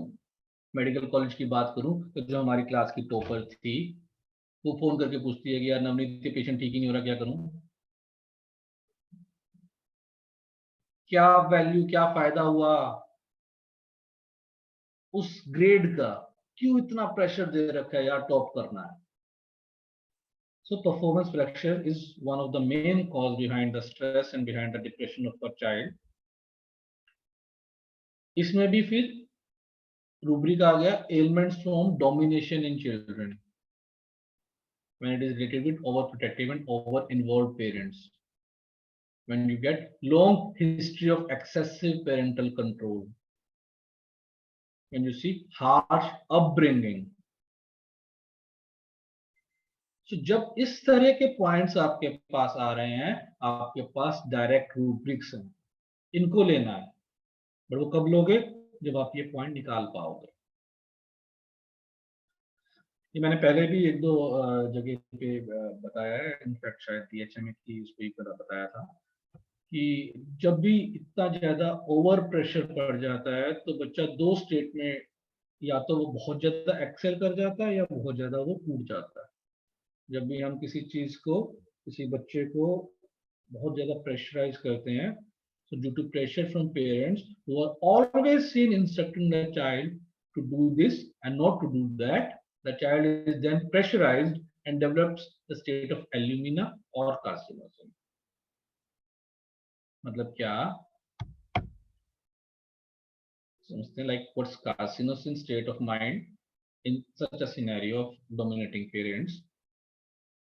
So they are like bonsais. When their own individuality is not allowed to express, they behave nicely and in an obedient manner, never express their desires. Their school bag will always be in perfect order, their books kept properly, and they always score good marks in exams. If they fail, they feel very bad. क्यों? क्योंकि वो fail हुए, parents को expectations थी top करना है। सो यहाँ carcinosin को क्यों बुरा लग रहा है कि वो अपने पेरेंट्स को खुश नहीं कर पाएगा। उससे इस बात की बुराई नहीं लग रही कि वो फेल हो गया, उसे ये नहीं फील हो रहा कि यार मुझे फिर से क्लास करनी पड़ेगी, उससे ये बुरा लग रहा है कि यार उसके पेरेंट्स ने एक्सपेक्ट किया था कि वो पास होगा। They are like just puppet whose remote control is in the parent's hand. He always suppresses his desires for the happiness of his parents. His only aim in life is to make his parents happy as he cares and loves them without any expectation. अब यहाँ ये जो word आ रहा है ना, without any expectation, unconditional love जो आ रहा है, ये कार्सिनोसिन के अंदर है। फॉस्फोरस और पल्सेटिला बहुत अच्छे बच्चे हैं, बहुत पेरेंट्स का कहना मानते हैं, बट दोनों ही प्यार चाहते हैं, कंडीशन चाहते हैं। अच्छा, मैं ये टॉप करूंगा मम्मा, ठीक है, मुझे ये दिलाना। कितनी बार हम ही बिगाड़ते हैं ना। बेटा अगर तू इस साल फर्स्ट 3 बच्चों में आया ना, तेरे को मैं कार दिलाऊंगी, मैं तेरे को मैं ये दिलाऊंगी, साइकिल दिलाऊंगी, मैं तुझे ये दिलाऊंगी, PS4 दिलाऊंगी, आजकल इसका क्रेज हो रहा है। तो हम क्या कर रहे हैं, कंडीशन रख रहे हैं, या तू ये कर तो तुझे ये मिलेगा। तो बच्चा भी क्या है, बार्गेनिंग सीख रहा है, यार ये करूंगा तो मुझे वो मिलेगा। तो pulsatilla and phosphorus are like this only. प्यार करेंगे बट प्यार के बदले कुछ चाहिए। कार्सिनोसिन विदाउट एनी एक्सपेक्टेशंस करेगा। The only thing he expects is a word of appreciation, and for that appreciation he goes on dancing to the tunes of his parents' wish. Alumina में क्या हुआ, अब प्रेशर पड़ा था एक बच्चे को जो पढ़ नहीं रहा था, पेरेंट्स ने बहुत ज्यादा प्रेशर डाला, पढ़ पढ़ पढ़ पढ़ पढ़, बच्चा कार्सिनोसिन था, वो बच्चा बहुत अच्छा पढ़ गया।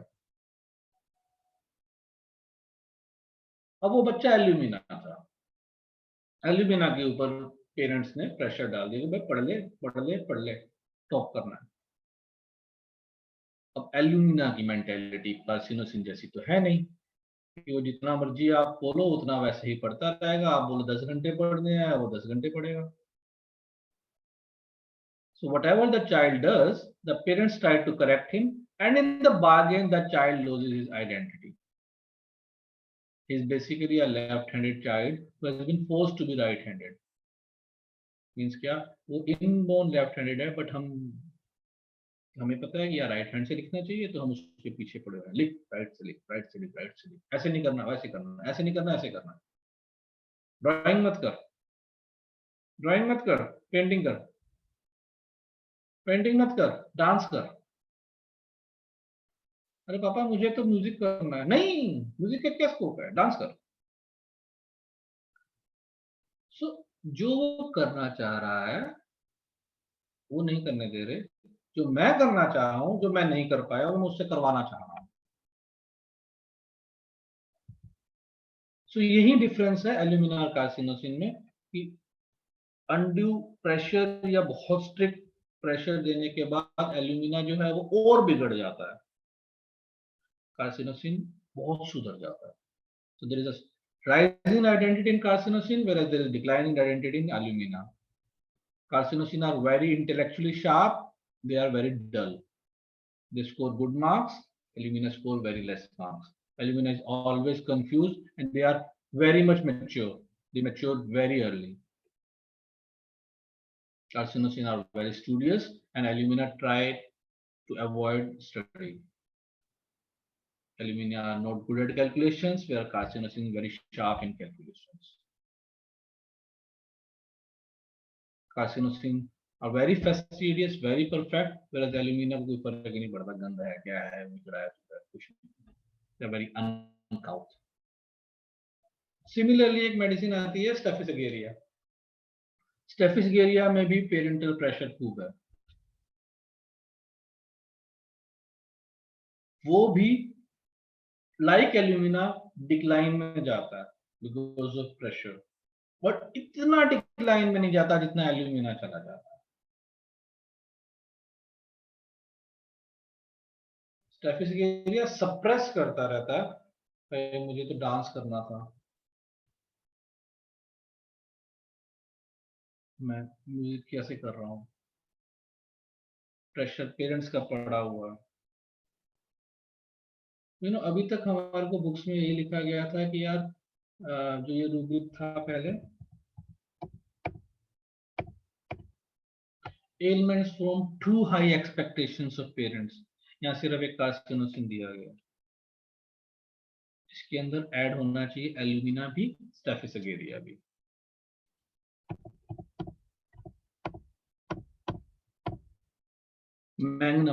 मैग्नम भी एक इस तरह का चाइल्ड है।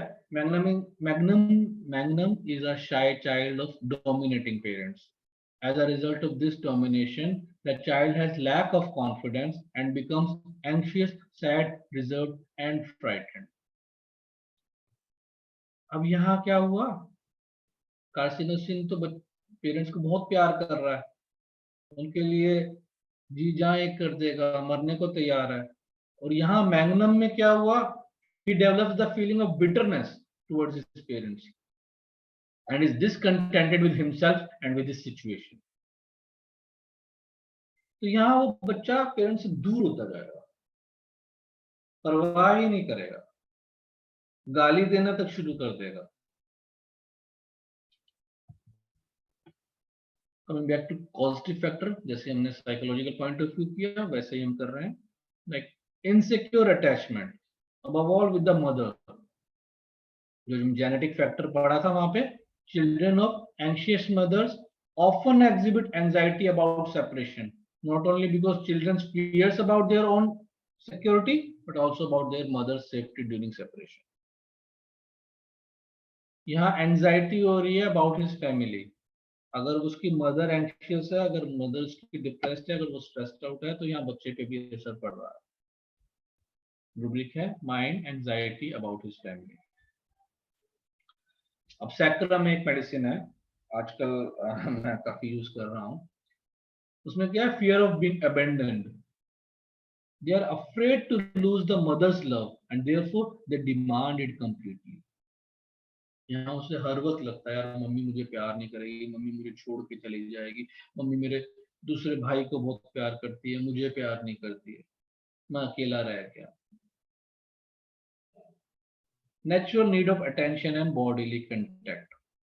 So like पल्सटिला, वो बार बार आएगा, मदर को हग करेगा, मदर को किस करेगा, हाथ पकड़ के सोएगा, टच चाहिए उन्हें, बॉडी कंटेक्ट चाहिए, like phosphorus, like pulsatilla.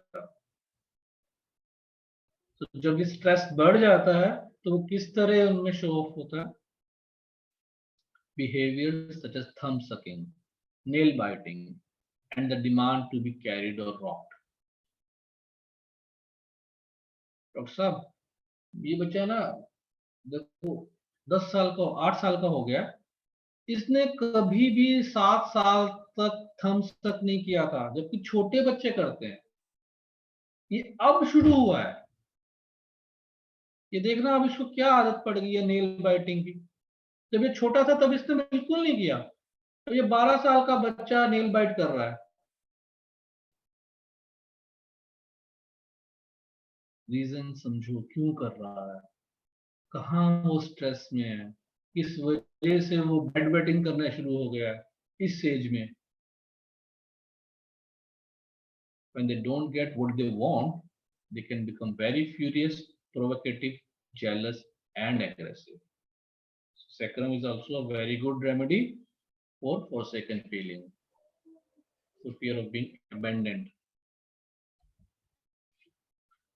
Next causative factor for stress in a child is the birth of a sibling. When the newborn gets all the attention, the child becomes jealous. So जब अगर बच्चा jealous होगा, क्यों? Because सारी attention जो है वो दूसरे बेबी पे जा रही है, तो क्या होगा, या तो वो उस बच्चे के साथ बहुत ज्यादा गुस्सा होगा, बहुत मारा मारी करेगा, एग्रेसिव हो जाएगा, या वो बहुत ही अंदर सप्रेस करता रहेगा, रोता रहेगा। जब वो वायलेंट हो जाता है वो हायोसाइमस है, जब वो अंदर सप्रेस हो जाता है तो वो इग्नेशिया है। इग्नेशिया रिएक्ट नहीं करेगा, हायोसाइमस सप्रेस नहीं करेगा। कॉल सेम है, न्यूबॉर्न बेबी हुआ या नया बच्चा या भाई बहन कोई भी आया, पेरेंट्स की अटेंशन ऑब्वियस है उस पे जाएगी। ये वाला बच्चा इग्नोर हो रहा है, कब तक हुआ, थोड़ा टाइम, साल बीत गया, 2 साल बीत गए, 3 साल बीत गए, अभी भी पेरेंट्स जो है वो मुझे प्यार नहीं कर रहे, उसको प्यार कर रहे हैं, मेरे ऊपर ध्यान नहीं दे रहे, उसको ध्यान दे रहे हैं। जब वो ये वाली प्रोलॉन्ग फीलिंग आ जाती है लंबे टाइम तक, तो वो रिवोल्ट करेगा। अगर वो रिवोल्ट कर रहा है तो हायोसाइमस स्टेट में जाएगा, अगर वो सप्रेस कर रहा है, रोए जा रहा है, सोब कर रहा है तो इग्नेशिया स्टेट में जाएगा। इसमें एक और मेडिसिन आती है हुर्रा, जो कि इसमें मेंशन नहीं है। हुर्रा क्या है, यहां अभी हमने देखा या तो वो उसको मारेगा, हाइपोथैलेमस वायलेंट हो जाएगा, एग्रेसिव हो जाएगा, इग्नेशिया चुप हो जाएगा, शांति से बैठा रहेगा। हुर्रा में क्या होगा, खुद को हर्ट करेगा। यहाँ वो सेल्फ ब्लेम कर रहा है, चला मैं ही अनफॉर्चुनेट हूं, मेरी ही किस्मत खराब है, ये बच्चा, ये जो भाई आया है तब से मेरे को सबने प्यार करना बंद कर दिया। तो मुझे खुद पे गुस्सा उतारना पड़ेगा। एग्जाम्पल दिया हुआ, bytes his own hand. Hypothalamus क्या करेगा, भाई को चांटा मारेगा, भाई को काट खाएगा जो छोटा हुआ। ये क्या कर रहा है, खुद को मारेगा, मैं ही पागल हूं, मैं ही पागल हूं। Next causative factor is physical or mental illness in a parent. Child is afraid that something bad will happen to his mother, his parents. So he's having a fear that something will happen, that something bad will happen. तो phosphorus को हमेशा ये लगा रहता है। Phosphorus बहुत caring होता है। अगर मदर को थोड़ा सा भी हेडेक हो रहा है ना, तो वो घंटों बैठा रहेगा, ठीक है मम्मा अब तो पेन नहीं हो रहा, आपके लिए चाय बना दूं, आपके लिए ये कर दूं। सो जब काफी प्रोलॉन्ग ऐसी फिजिकल और मेंटल इलनेस रहती है पेरेंट्स को, तो बच्चे के ऊपर असर पड़ता है, बच्चा स्ट्रेस्ड आउट हो जाता है, खासतौर पे phosphorus. Of course there are so many other medicines as well, so this is also one of the causative factor. Other are, as discussed from psychological point of view, severe parental discord or separation or divorce. So a disturbance in the home environment may cause your child to feel anxious. Hearing or seeing parents continually fight can be particularly distressing for your child and make them feel insecure. Other family issues that may lead to an anxious child are separations and divorce, death or illness in the family, and inconsistent or harsh discipline. So ailments from discords between the parents. Direct rubric है यार, देखो तो सही, ये rubric कितनी बार use किया मैंने, कितनी बार, और इन्हीं में से मेडिसिन निकल के आती है। फिर जब आपको क्लियरली पता लग जाता है ना, यार ये तो प्रॉब्लम ही यहाँ से शुरू हुई है। पेरेंट्स जो है आपस में लड़ते रहते हैं इतने, और वो देख देख के बच्चा स्ट्रेस्ड आउट हो रहा है। Elements from discord between one's parents. मैग्म्यूर से कितने पेशेंट्स ठीक किए हैं इस पर्टिकुलर थिंग रूब्रिक को लेके। A good remedy for children exposed to family conflicts. For example, when the parents are fighting or in the midst of a divorce, and the children become epileptic or asthmatic. They reject their mother and father and are in a search of true friend. मैग्म्यूर को प्यार जो होता है वो पेट से हो जाता है। डॉगी ले आएगा, सारा कुछ शेयर जो है वो डॉगी से करेगा, बिकॉज वो देख रहा है कि मम्मी पापा तो आपस में ही बिजी हैं, उस आपस के ही उनके कलेश खत्म नहीं होते, आपस में ही लड़ाइयां खत्म नहीं होती, वो मेरी तरफ क्या ध्यान देंगे, मैं उनके साथ क्या डिस्कस करूं। सो वो अपनी सारी बातें, म्यूरेटिकम है, अटैचमेंट है उसमें, मैटरनल अटैचमेंट है, लेकिन वो अटैचमेंट किस पे दिखा रहा है, एक पेट के ऊपर, बिकॉज पेट कुछ रिवोल्ट नहीं कर रहा, जो भी बोले जा रहा है, उसे ये लग रहा है कि ये मेरा सुन रहा है। ये बात मैं किसी और को बोलता हूँ तो वो मेरी समझ ही नहीं पाता। So magnesium mure is one of a very good remedy for children exposed to family conflicts, and the children become epileptic or asthmatic or any other XYZ disease. They reject their mother and father and are in search of a true friend. और साइक्लामेन, देखो साइक्लामेन क्या करता है इस state में, इस condition में, वो खुद को ब्लेम करते हैं। साइक्लामेन कहता है कि यार children who blame themselves for the divorce of parents, मेरी वजह से मेरे पेरेंट्स का डाइवोर्स हुआ है, I am the culprit, I am the cause behind my parents divorce. They feel that they have done some big mistake. They are very, very guilt conscious that they have hurt someone knowingly or unknowingly, like Aurum. But Aurum की तरह ये इतने ज्यादा stressed out नहीं हो जाते कि suicidal thoughts लाए इनमें, बट वो हर बारी अपने ऊपर ही ब्लेम करता रहेगा, यार मैंने ये किया होता तो शायद मम्मी पापा के बीच में लड़ाई ना होती। किसी भी पुराने इंसिडेंट को लेकर बैठ जाएगा, यार मैंने उनसे ये डिमांड की थी, मम्मी पापा को कह रही थी दिला दो, पापा ने मना कर दिया, उस बात पे लड़ाई हो गई। अगर मैं मानता ही नहीं तो लड़ाई होती ही नहीं। तो खुद के ऊपर blame blame blame blame, self guilt उसके अंदर आना शुरू हो जाता है। सो अब अभी तक हमने कॉजेस पढ़े। हर कॉज में हमें क्या निकल के आ रहा है, जब भी कोई बच्चा स्ट्रेस्ड आउट होता है, डिप्रेशन में आता है, उसके पीछे ये फैक्टर्स मिलते हैं हमें। उस बच्चे की low self esteem and lack of confidence हो रहा है, फियर ऑफ एम्बेरसमेंट हो रही है, पॉजिटिव फीलिंग आ रही है, फियर्स ऑफ मेकिंग मिस्टेक्स आ रही है, constant worrying about future events आ रहा है, difficulty making friends and being overly shy, and change and fear of the unknown. तो हमें यहां तक पहुंचना है कि यार इनमें से कौन सा फैक्टर, कौन सा एलिमेंट ऐसा है जो कि कॉज है बिहाइंड द स्ट्रेस और डिप्रेशन ऑफ दैट चाइल्ड, और एनी साइकोसोमैटिक डिसऑर्डर। कॉज वहां है, प्रॉब्लम यहां है बॉडी के।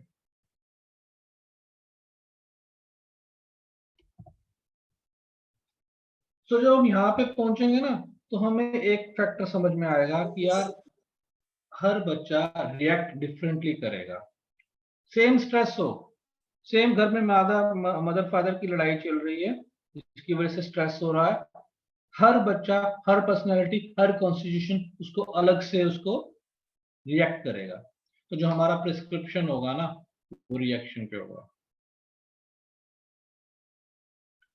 ये चीजें हेल्प करेंगी आपको रेमेडी डिफरेंशिएशन की। फॉर एग्जांपल, हमें ये पता लग गया कि यार ये वाला रूब्रिक लेना है, हम श्योर हैं कि यार ये तो रूब्रिक है ही है। अब ये रूब्रिक है तो इस रूब्रिक में जो ये 5-6 मेडिसिन आ रही हैं, इनमें से कौन सी लें?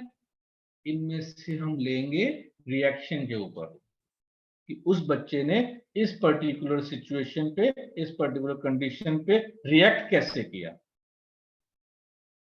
सब कोई भी एक चीज पकड़ लेते हैं कि यार इस वजह से XYZ वजह से बच्चे को स्ट्रेस डिप्रेशन है, तो बच्चे अलग अलग पर्सनैलिटी, अलग अलग कॉन्स्टिट्यूशन किस तरह से रिएक्ट करेंगे। कुछ एक बच्चे होंगे जो क्लिंगीनेस करेंगे, हर वक्त चिपके रहेंगे, हर वक्त पकड़ते रहेंगे, मम्मा मम्मा नहीं, मम्मा प्लीज आपके पास सोऊंगा, गली पाओ, ये करो वो करो। They become clingy. कुछ बच्चे ऐसे होंगे जो स्ट्रेस को वर्बली नहीं बता पा रहे हैं, but all of a sudden, जैसे हमने पहले एग्जांपल लिया कि all of a sudden bed wetting शुरू हो गई है। 10 साल तक बच्चे ने कभी आज तक बेड में शुशु नहीं किया, और अब पिछले कुछ दिनों से शुशु कर रहा। पहले कभी थम्स अप नहीं किया, अब थम्स अपिंग कर रहा है, तो वो रिग्रेशन में जा रहा है। सेम कंडीशन पे कुछ बच्चे इम्पेशेंस हो जाते हैं। Child becomes overly frustrated and angered during the course of daily activities. कुछ बच्चे withdrawal state में चले जाएंगे, like sepia. Child becomes unemotional, separates from his or her friends and family, avoids school. Inattentive हो जाएंगे। यार डॉक्टर साहब ये बच्चा ना इतना शार्प था, इतना एक्टिव था, इतना इंटेलिजेंट था, क्लास में टॉप करता था, अब पता नहीं क्या हुआ है, फोकस ही नहीं करता, कंसंट्रेशन ही नहीं हो रही है, इनअटेंटिव हो गया। ये वर्ड पकड़ना है आपने कि क्या हो गया है। अब शुशु करने लगा है, अब बड़ा ना चिपकने लगा है, अब इतना ज्यादा फ्रस्ट्रेट हो जाता है, अब इतना गुस्सा चिड़चिड़ापन बढ़ गया है इसमें। ये अब बहुत ज्यादा प्रोटेक्टिव हो गया, ओवर प्रोटेक्टिव हो गया, दादों की तरह। वो कहते हैं ना कि बड़ी दादी बनी फिर रही है। समझो उसके पीछे क्या लॉजिक है। ये क्या है, तुम छोटा सा बच्चा है तो अपने में मस्त रहा है ना, तेरे को क्या पड़ी है, पापा लॉक लगा लो, पापा देखना वो छोटा पापा उसको शुशु तो नहीं किया हुआ बेबी ने। वो ओवर प्रोटेक्टिवली बिहेव कर रहे हैं। चाइल्ड एक्ट्स पैटर्नली टुवर्ड्स हिज और हर सिबलिंग्स। सो जो हमारा सिलेक्शन ऑफ मेडिसिन आएगी वो यहाँ आएगी। एक समझते हैं केस से। डॉक्टर दीपक कंटिन्यू करूँ ना? यस सर, बिल्कुल कंटिन्यू करो, बहुत बढ़िया चल रहा है। तो एक केस से समझते हैं कि वर्ड टू वर्ड नहीं है, मतलब जो मेन है ये लगभग 2 घंटे केस चला था, बट उसका जिस्ट जो है वो ये है। उसमें मैंने रूब्रिक साथ साथ, जब हम वर्ड्स ले रहे हैं, जब हम उसकी सेंटेंस, जब उनसे डिस्कशन चल रही है, कन्वर्सेशन हो रही है, उस टाइम पे ही क्या क्या रूब्रिक दिमाग में आ रहे थे वो साथ के साथ लिखे हैं मैंने। So this was a case of 10-year-old girl having problem in studies. आपके पास जो पेरेंट्स आएंगे ना बच्चों को लेके, वो ये नहीं लेके आएंगे कि यार बच्चा डिप्रेशन में है, बच्चा स्ट्रेस में है। तो जो अभी फैक्टर्स हमने डिस्कस किए ना, मोस्टली इन्हीं के ऊपर आएंगे बच्चे। यार इनअटेंटिव, जैसे मैंने बोला ना, तो ये केस ऐसा ही है कि this particular child is having problem in studies.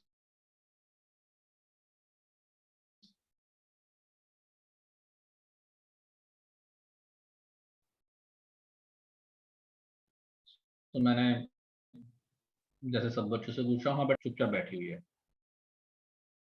मैंने फिर से पूछा in a loving and kind tone, what's your name बेटा? अब उसने बड़े ही शाइनेस के साथ जवाब दिया, सोनिया। यहीं से रेपर्टराइजेशन शुरू हो जाती है। एक बार जवाब नहीं दिया, 2 बार जवाब नहीं दिया, प्यार से आप पूछ रहे हो, फिर वो बिल्कुल ही स्लोली बोल रही है। Mind timidity about appearing in public, mind anxiety from conversation. अभी सिर्फ 2 बातें हुई हैं, एक ही बात हुई है रादर, क्या नाम है आपका, कैसे उसने रिएक्ट किया, कैसे उसने जवाब दिया। यहाँ हमारे 2 रूब्रिक आ गए हैं।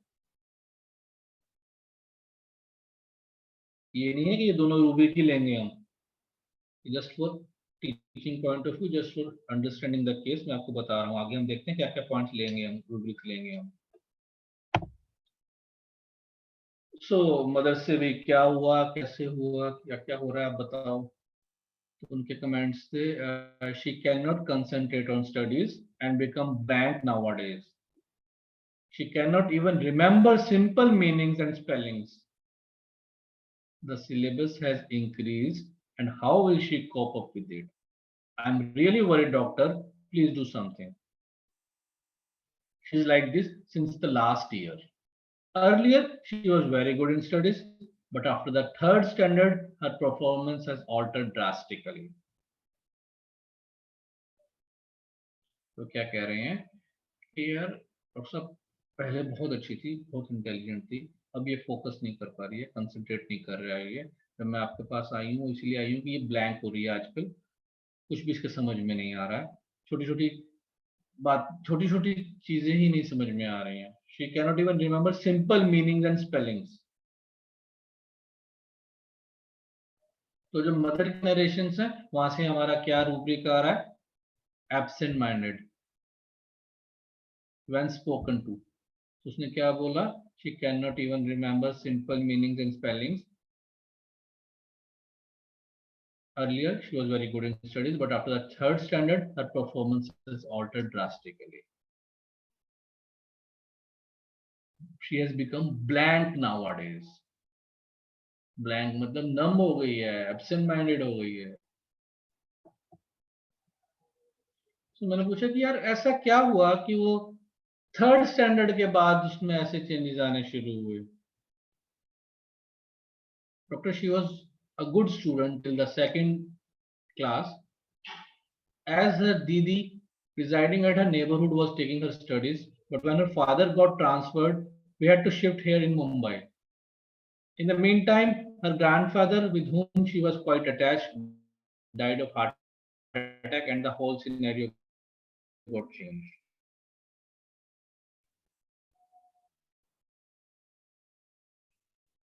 क्या कह रही है कि भाई हमें फादर की जब डेथ हुई तो हमारे घर का सारा सिनेरियो चेंज हो गया, डिस्टर्ब हो गए, और हमें इसके फादर की ट्रांसफर भी हो गई। बट इसको प्रॉब्लम कब शुरू हुई? जब इसके ग्रैंडफादर जिसके साथ ये बहुत अटैच थी, उनको हार्ट अटैक हुआ और उनकी डेथ हो गई। Ailments from death of loved ones. She had good friends in her school. Neighbors were also cooperative and helpful. Here, no one has time for anybody. The neighbors here still don't know our names, but there in Hisar, everybody were united and together. So ये जो patient से मेरे online treatment, मेरे पुराने patient से rather इनके relatives का भी मेरे पास इलाज चलता था कि शिफ्ट हुए थे after the death of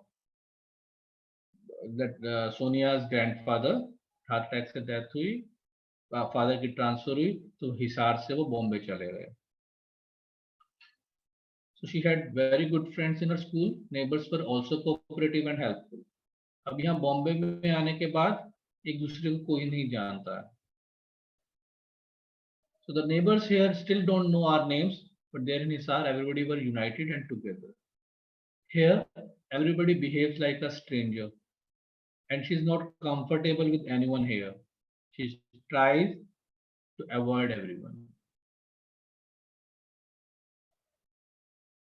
Mind, anxiety in the presence of strangers. क्योंकि यहाँ उसको सब स्ट्रेंजर लग रहे हैं।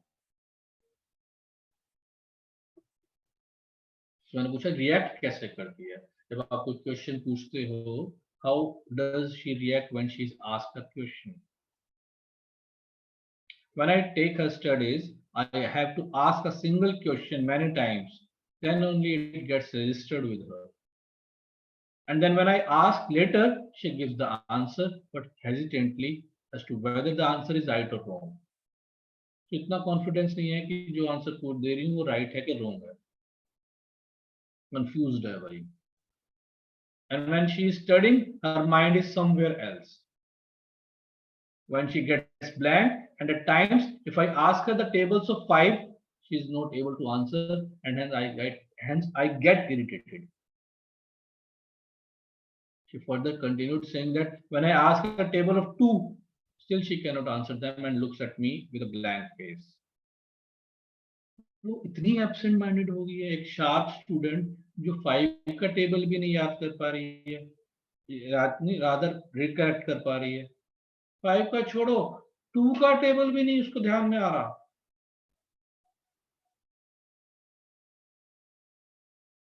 Mind, confusion of mind on attempting to concentrate the mind. वो कह रही है कि मैं बार बार क्वेश्चन पूछ रही हूँ, फिर भी उसका ध्यान कहीं और रह रहा है. Mind dullness does not understand questions addressed to her, and only after repetition she can understand. जैसे जैसे बोल रही है वैसा वैसा रूब्रिक है.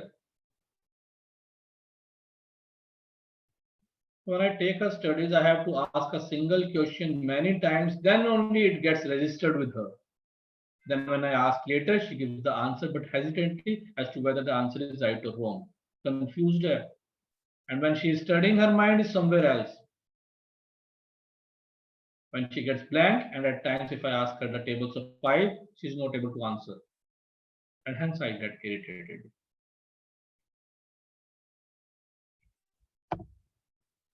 So मेरा क्वेश्चन था कि यार जब वो ऐसा करती है तो आप कैसे रिएक्ट करते हो? सोचने लगी, doctor, if someone cannot answer the tables of 5 or even 2, then what will be your reaction? क्या करती हूँ? थप्पड़ लगाती हूँ उसके. I hit her and again ask her the tables of 2. Every time her reaction is same, and she looks at me with a dumbfound face. उसे पता है मुझे फिर थप्पड़ पड़ेगा, फिर भी वो दिमाग चला ही नहीं रही है. और ऐसा नहीं है कि उसे आता नहीं था. एक 4th क्लास का बच्ची जो कि 2nd क्लास में उसको टेबल 2 3 के 2 3 4 5 के आ गए थे, आज उसको 2 का टेबल नहीं रिकलेक्ट हो रहा है. और उसे पता है कि मेरे को थप्पड़ पड़ेगा, फिर भी वो नहीं दिमाग चला रही है.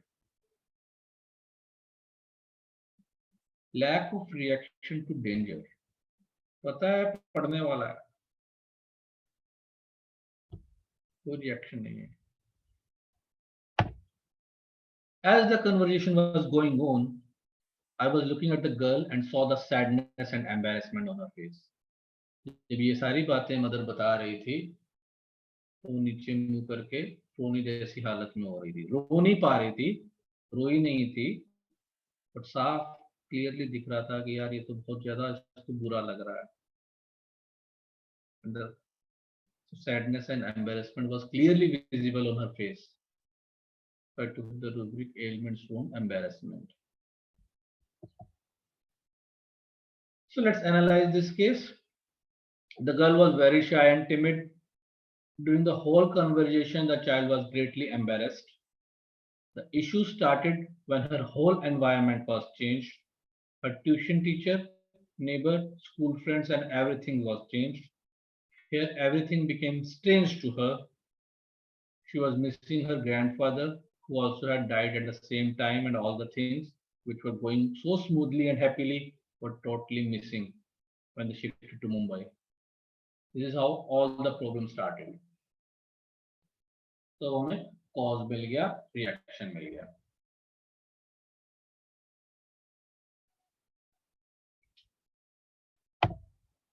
So the reaction of the girl to the question was dull, and sometimes she became blank and even could not answer very simple problem like the table of 2. And if her mother hits her hardly, she just couldn't react at all. So I took all these rubrics. Dullness, does not understand questions addressed to her. Only after repetition she can understand. Ailments from embarrassment, fear of strangers, timidity about appearing in public, ailments from reverse of fortune. ये rubric क्यों लिया? Ailments from reverse of fortune. यहाँ जब हम उसके case को analyse कर रहे थे तब उसे ऐसा लगा कि यार मेरी दुनिया ही पलट गई है. जब तक मैं हिसार में थी मेरी लाइफ क्या बढ़िया चल रही थी. मेरे को फ्रेंड्स थे मेरे इतने सारे, मेरे नेबर्स अच्छे थे, मेरी ट्यूशन टीचर अच्छी थी, मुझे अच्छे से समझाती थी, मेरी दीदी थी, स्कूल फ्रेंड्स थे. सब यहाँ मुंबई में आके सब बदल गया. Here everything became strange to her. She was missing her grandfather, who also had died at the same time, and all things which were going so smoothly and happily were totally missing when they shifted to Mumbai. एकदम से life change हो गई. Ailments from reverse of fortune.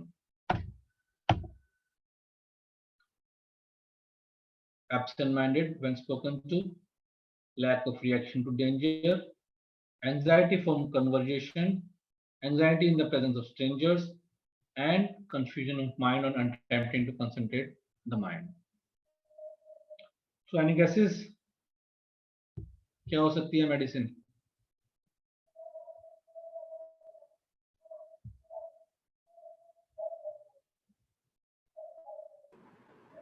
Anyone who can just guess some medicine? If anyone guess the medicine, please chat us. Ambra from Dr. Meera Kumari sir.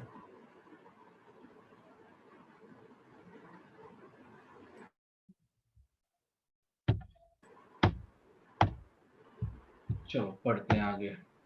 Rapidarize किया Ambra, Bratacarb, Staphylococcus, Carbovex, Cocculus, Ponium, etc. Prescription, as rightly mentioned by Dr. Meera.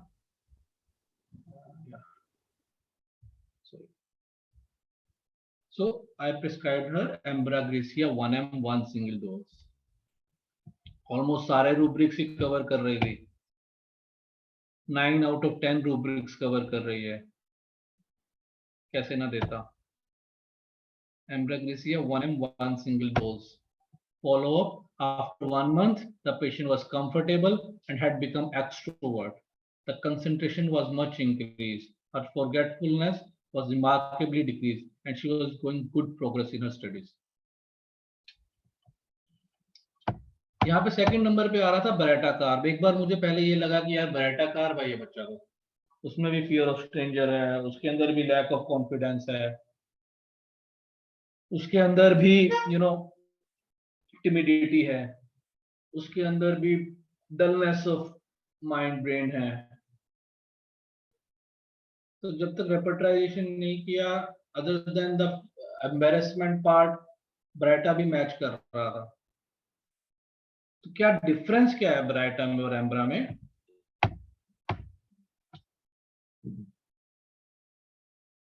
Bratacarb is very near to Ambra, as both don't want to show their weakness to strangers, as both of them are embarrassed in front of strangers.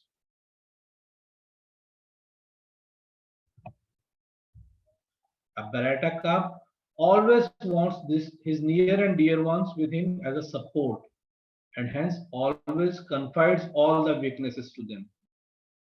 He thinks that if people will come to know about his weakness, then everybody will make fun of him, and he tries to hide them as far as possible.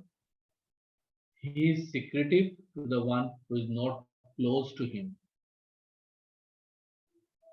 Whereas Ambra thinks that his weaknesses are too clear to anybody, so he fears that once he goes out, each and every stranger can see his weakness very clearly. क्या मतलब? Baryta जो है वो चाहता है कि कोई ना कोई मेरे साथ हो, बट अपने वीकनेसेस को, अपने पॉइंट्स को वो छुपाता रहता है. क्यों? क्योंकि उसे लगता है कि अगर दूसरों को पता लग गया कि मेरे अंदर क्या कमियां हैं, मेरी क्या वीकनेसेस हैं, लोग मेरा मजाक उड़ाएंगे. तो वो उन सब पॉइंट्स को जिससे उसका मजाक बन सकता है वो उनको छुपाता रहता है, बहुत सीक्रेटिव होता है. और एम्ब्रा क्या है? एम्ब्रा कुछ ज्यादा ही सोच रहा है. उसे ये लगता है कि यार मेरे वीकनेसेस तो ना खुली किताब है, सबको पता है कि मेरे अंदर क्या क्या कमियां हैं. सो जब भी मेरे पास कोई भी बंदा मिलेगा उसे पता लग जाएगा कि भी मैं तो कितनी निकम्मी हूं, मैं तो कितनी डल हूं. तो इसलिए वो अवॉइड कर रही है. ब्राइटा अवॉइड कर रहा है कि अगर लोगों को पता लग गया तो मेरा मजाक उड़ाएंगे।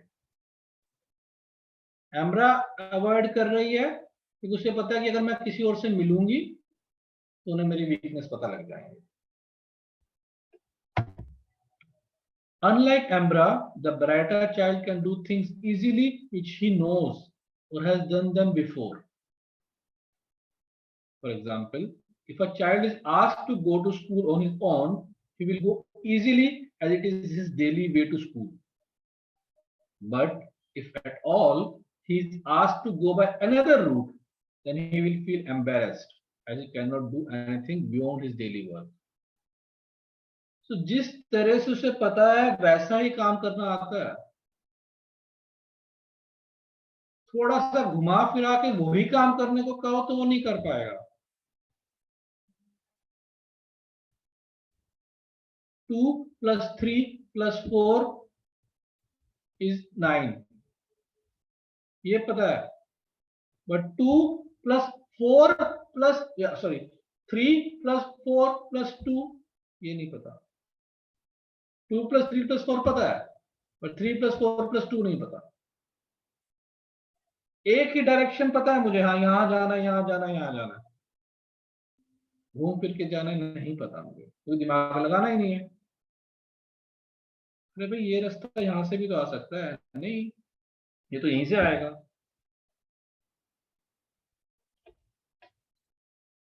So unlike Ambra, the brighter child can do things easily when he knows or he has done them before. For example, if a child is asked to go to school on his own, he will go easily as it is his daily way to school. But if at all he is asked to go by another route, then he will feel embarrassed as he cannot do anything beyond his daily work. So this is it. This is how you differentiate Ambra from Baraita. And I think this is enough for today. So thank you. If you have any question, yes, you can ask me from anything.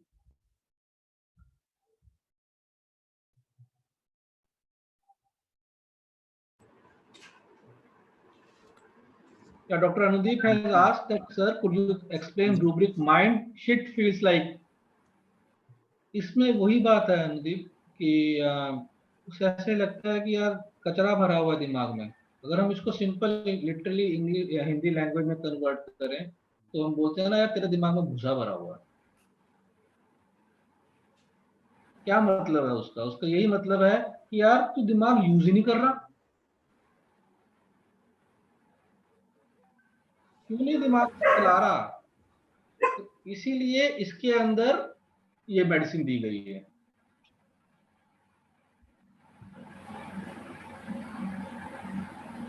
Wonderful doctor रामनीत, as always आपकी जो learnings हैं, teaching है, वो इतनी classical हैं कि किसी को कुछ कहने का मौका ही नहीं मिलता। फिर भी मैं चाहता हूँ कि कुछ क्वेश्चंस हैं जो डॉक्टर श्वेता से रिक्वेस्ट करता हूँ कि आप प्लीज़ हमारे जो स्पीकर हैं डॉक्टर रामनीत बिदानी, उनसे पूछें।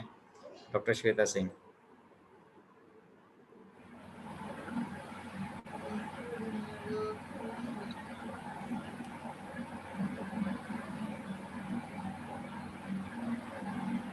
डॉक्टर श्वेता, आप सुन पा रहे हैं? Yes, sir. Am I audible? Yes. Yeah. Please.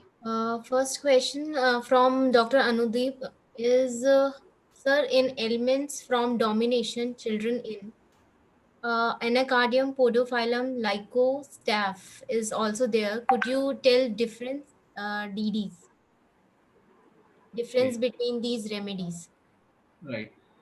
See, इसमें हम पहले देख रहे हैं elements from domination in children, right? तो जहाँ स्टेफिसगेरिया आया, स्टेफिसगेरिया का रिएक्शन, जैसे मैंने कहा ना, हमें रिएक्शन देखना है। तो जब भी डोमिनेशन हो रहा है, स्टेफिसगेरिया हमें पता है कि सप्रेस करेगा अपनी डिजायर्स को, अपनी इच्छाओं को, ठीक है? तो अगर पेरेंट्स कह रहे हैं कि यार हमें ड्राइंग करनी है, तो वो म्यूजिक छोड़ के ड्राइंग पे आएगा जस्ट बिकॉज पेरेंट्स को वो करना है। बट अंदर ही अंदर वो घुटता रहेगा, हाय नहीं मुझे तो उसमें जाना था, उसमें जाना था। कार्सिनोसिन के अंदर क्या होगा? कार्सिनोसिन कहेगा यार चलो ठीक है, पेरेंट्स ने कहा है ड्राइंग करनी तो ड्राइंग कर लेते हैं, कोई बात नहीं, म्यूजिक फिर कर लेंगे। बट स्टेफिसगेरिया करेगा तो ड्राइंग, लेकिन अंदर ही अंदर वो रोए जा रहा है। लाइकोपोडियम क्या कह रहा है कि like elements from domination in children, lycopodium क्या करेगा कि उससे ये पता है कि यार आज मेरे पेरेंट्स ने मुझे ये वाला मार्कर पेन लेने के लिए मना कर दिया, अब मैं अपने दोस्तों को क्या दिखाऊंगा, मैंने तो उनको बोला था कि कल मैं ये वाला पेन लेके आऊंगा। यहाँ डोमिनेशन जो हो रही है चिल्ड्रन की, पेरेंट्स की बच्चे के ऊपर, लाइकोपोडियम के ऊपर, उसका इम्पैक्ट लाइकोपोडियम को अपने लिए नहीं आ रहा है, उसको ये आ रहा है कि मैं ये कर नहीं पाऊंगा, ये मैं दिखा नहीं पाऊंगा, मैं शो ऑफ नहीं कर पाऊंगा। एनाकार्डियम कैसे रिएक्ट करते हैं?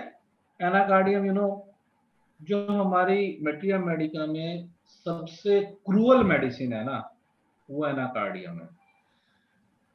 मेरे को इससे एक केस याद आ रहा है, मैंने एक शायद पहले भी सीएमई में डिस्कस किया था। एक बच्चा था, वो बारिशों में मेंढक होते हैं ना, तो वो मेंढक पकड़ता और उनको जला देता, जिंदा जला देता। एक 8-10 साल का बच्चा, और उसमें बड़ा मजा आता जब वो जल रहे होते हैं, जब उसकी आवाज आ रही होती है तो उसमें बहुत मजा आता है। तो जो ये एनाकार्डियम की ऐसी स्टेट होती है, इतने क्रूएल क्यों होते हैं?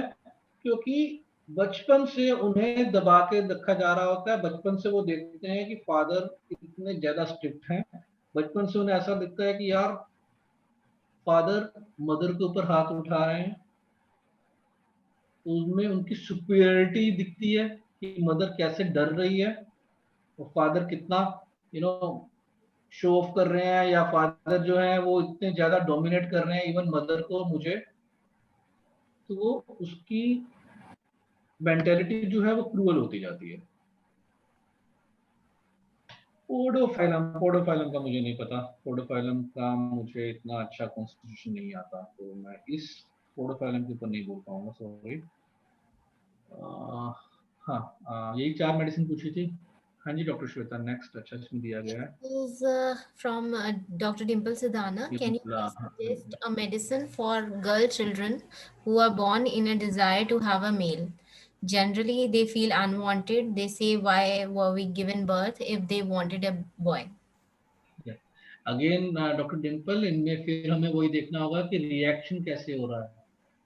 क्या वो सिर्फ सप्रेस कर रही है, लाइक स्टेफिसगेरिया, सॉब कर रही है, रोई जा रही है अकेले में, लाइक इग्नेशिया, ठीक है, या वो वायलेंट हो रही है, या इवन जो दूसरे सिबलिंग्स हैं उनके ऊपर एग्रेसिव हो रही है, तो वो लाइक हायोसेमस।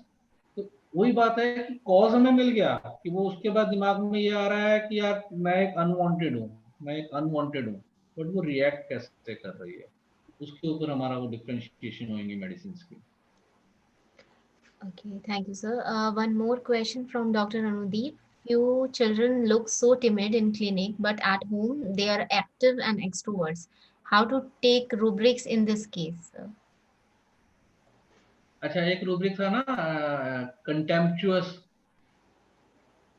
उसके अंदर क्या दिया हुआ था? 4 मेडिसिन दी हुई है, लाइकोपोडियम, ब्रेट्रम, स्टेफिसगेरिया, अब और कौन सी है? लाइको, ब्रेट्रम, स्टेफिसगेरिया, लैकेसिस। तो ये 4 जो मेडिसिन है, ये आपको बाहर कुछ दिखती हैं, अंदर कुछ होती हैं। एज इन ये वाला क्वेश्चन से रिलेट कर रहा हूँ, just to give you an understanding कि यहाँ पे क्या हो रहा है कि चाहे लाइकोपोडियम, लैकेसिस, ब्रेट्रम जो है, और प्लेटिना, ये सारे के सारे क्या है कि सुपीरियर शो करते हैं इनके आगे जो इनसे छोटे होते हैं, ठीक है। तो यहाँ पे क्या हो रहा है, फॉर एग्जांपल अगर मैं यही वाला आपका वाला पॉइंट लूं कि look so timid in clinic, अगर वो लाइकोपोडियम है, वो पहली बार आपके क्लिनिक में आएगा तो बहुत अच्छे से बिहेव करेगा। जब उससे पता लगा कि यार ये डॉक्टर तो है ना लल्लू सा है, कुछ बोलता ही नहीं है, हमें कुछ डांटता नहीं है, कुछ नहीं किया, अगली बार आएगा, अगली बार वो दंगे करेगा, ठीक है। तो at home they are active because at home उन्हें पता है कि हमारे पेरेंट्स कैसे हैं, तो उन्हें पता है कि दे, वो कहते हैं ना कि टेकन फॉर ग्रांटेड, कि वो पेरेंट्स को तो ग्रांटेड ले रहा है, चाहे ये चारों ही मेडिसिन हम लें, तो वो जो पेरेंट्स जो है वो एक सबऑर्डिनेट्स की तरह उनके सामने कर रहे हैं कि यार ये तो इनकी तो हमें रग रग से वाकिफ हूँ मैं, मेरे पापा कैसे हैं, मेरी मम्मी कैसी है, तो मैं घर पे तो राजा हूँ, वो तो मुझे कुछ बोलेंगे ही नहीं, तो मैं घर पे मस्ती करूंगा। बट मुझे ये नहीं पता कि यार जिस डॉक्टर के पास जा रहा हूँ वो कैसा है।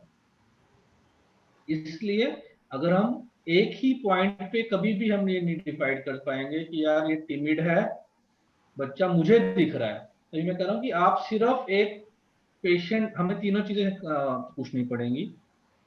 पेशेंट कैसे, आपको ऑब्जर्वेशन करनी पड़ेगी, या पेशेंट कैसा दिखा रहा है, ठीक है, पेरेंट्स से पूछना पड़ेगा। जैसे द मोमेंट पेशेंट कहेंगे कि यार ये घर पे तो बहुत बदमाश है, आपके सामने देखो कितना सीधा साधा शरीर बन के बैठा हुआ है, चुपचाप बैठा हुआ है, कुछ बोल ही नहीं रहा, आवाज ही नहीं निकल रही है, और घर में इसकी जुबान चुप ही नहीं होती है, तो आपको ये रियलाइज करना पड़ेगा कि यार ये हमें बेवकूफ बना रहा है क्या, ठीक है, क्या इसके अंदर इतनी ज्यादा यू नो मेंटल एक्टिव है, मेंटली एक्टिव है ये बच्चा कि ये सामने वाले को बुद्धू बना सकता है कि देखो जी मैं तो कितना शरीफ बच्चा हूँ। उससे रिलेटेड फिर आपको रूब्रिक्स उस हिसाब से ही लेने पड़ेंगे, ठीक है डॉक्टर अनुदीप?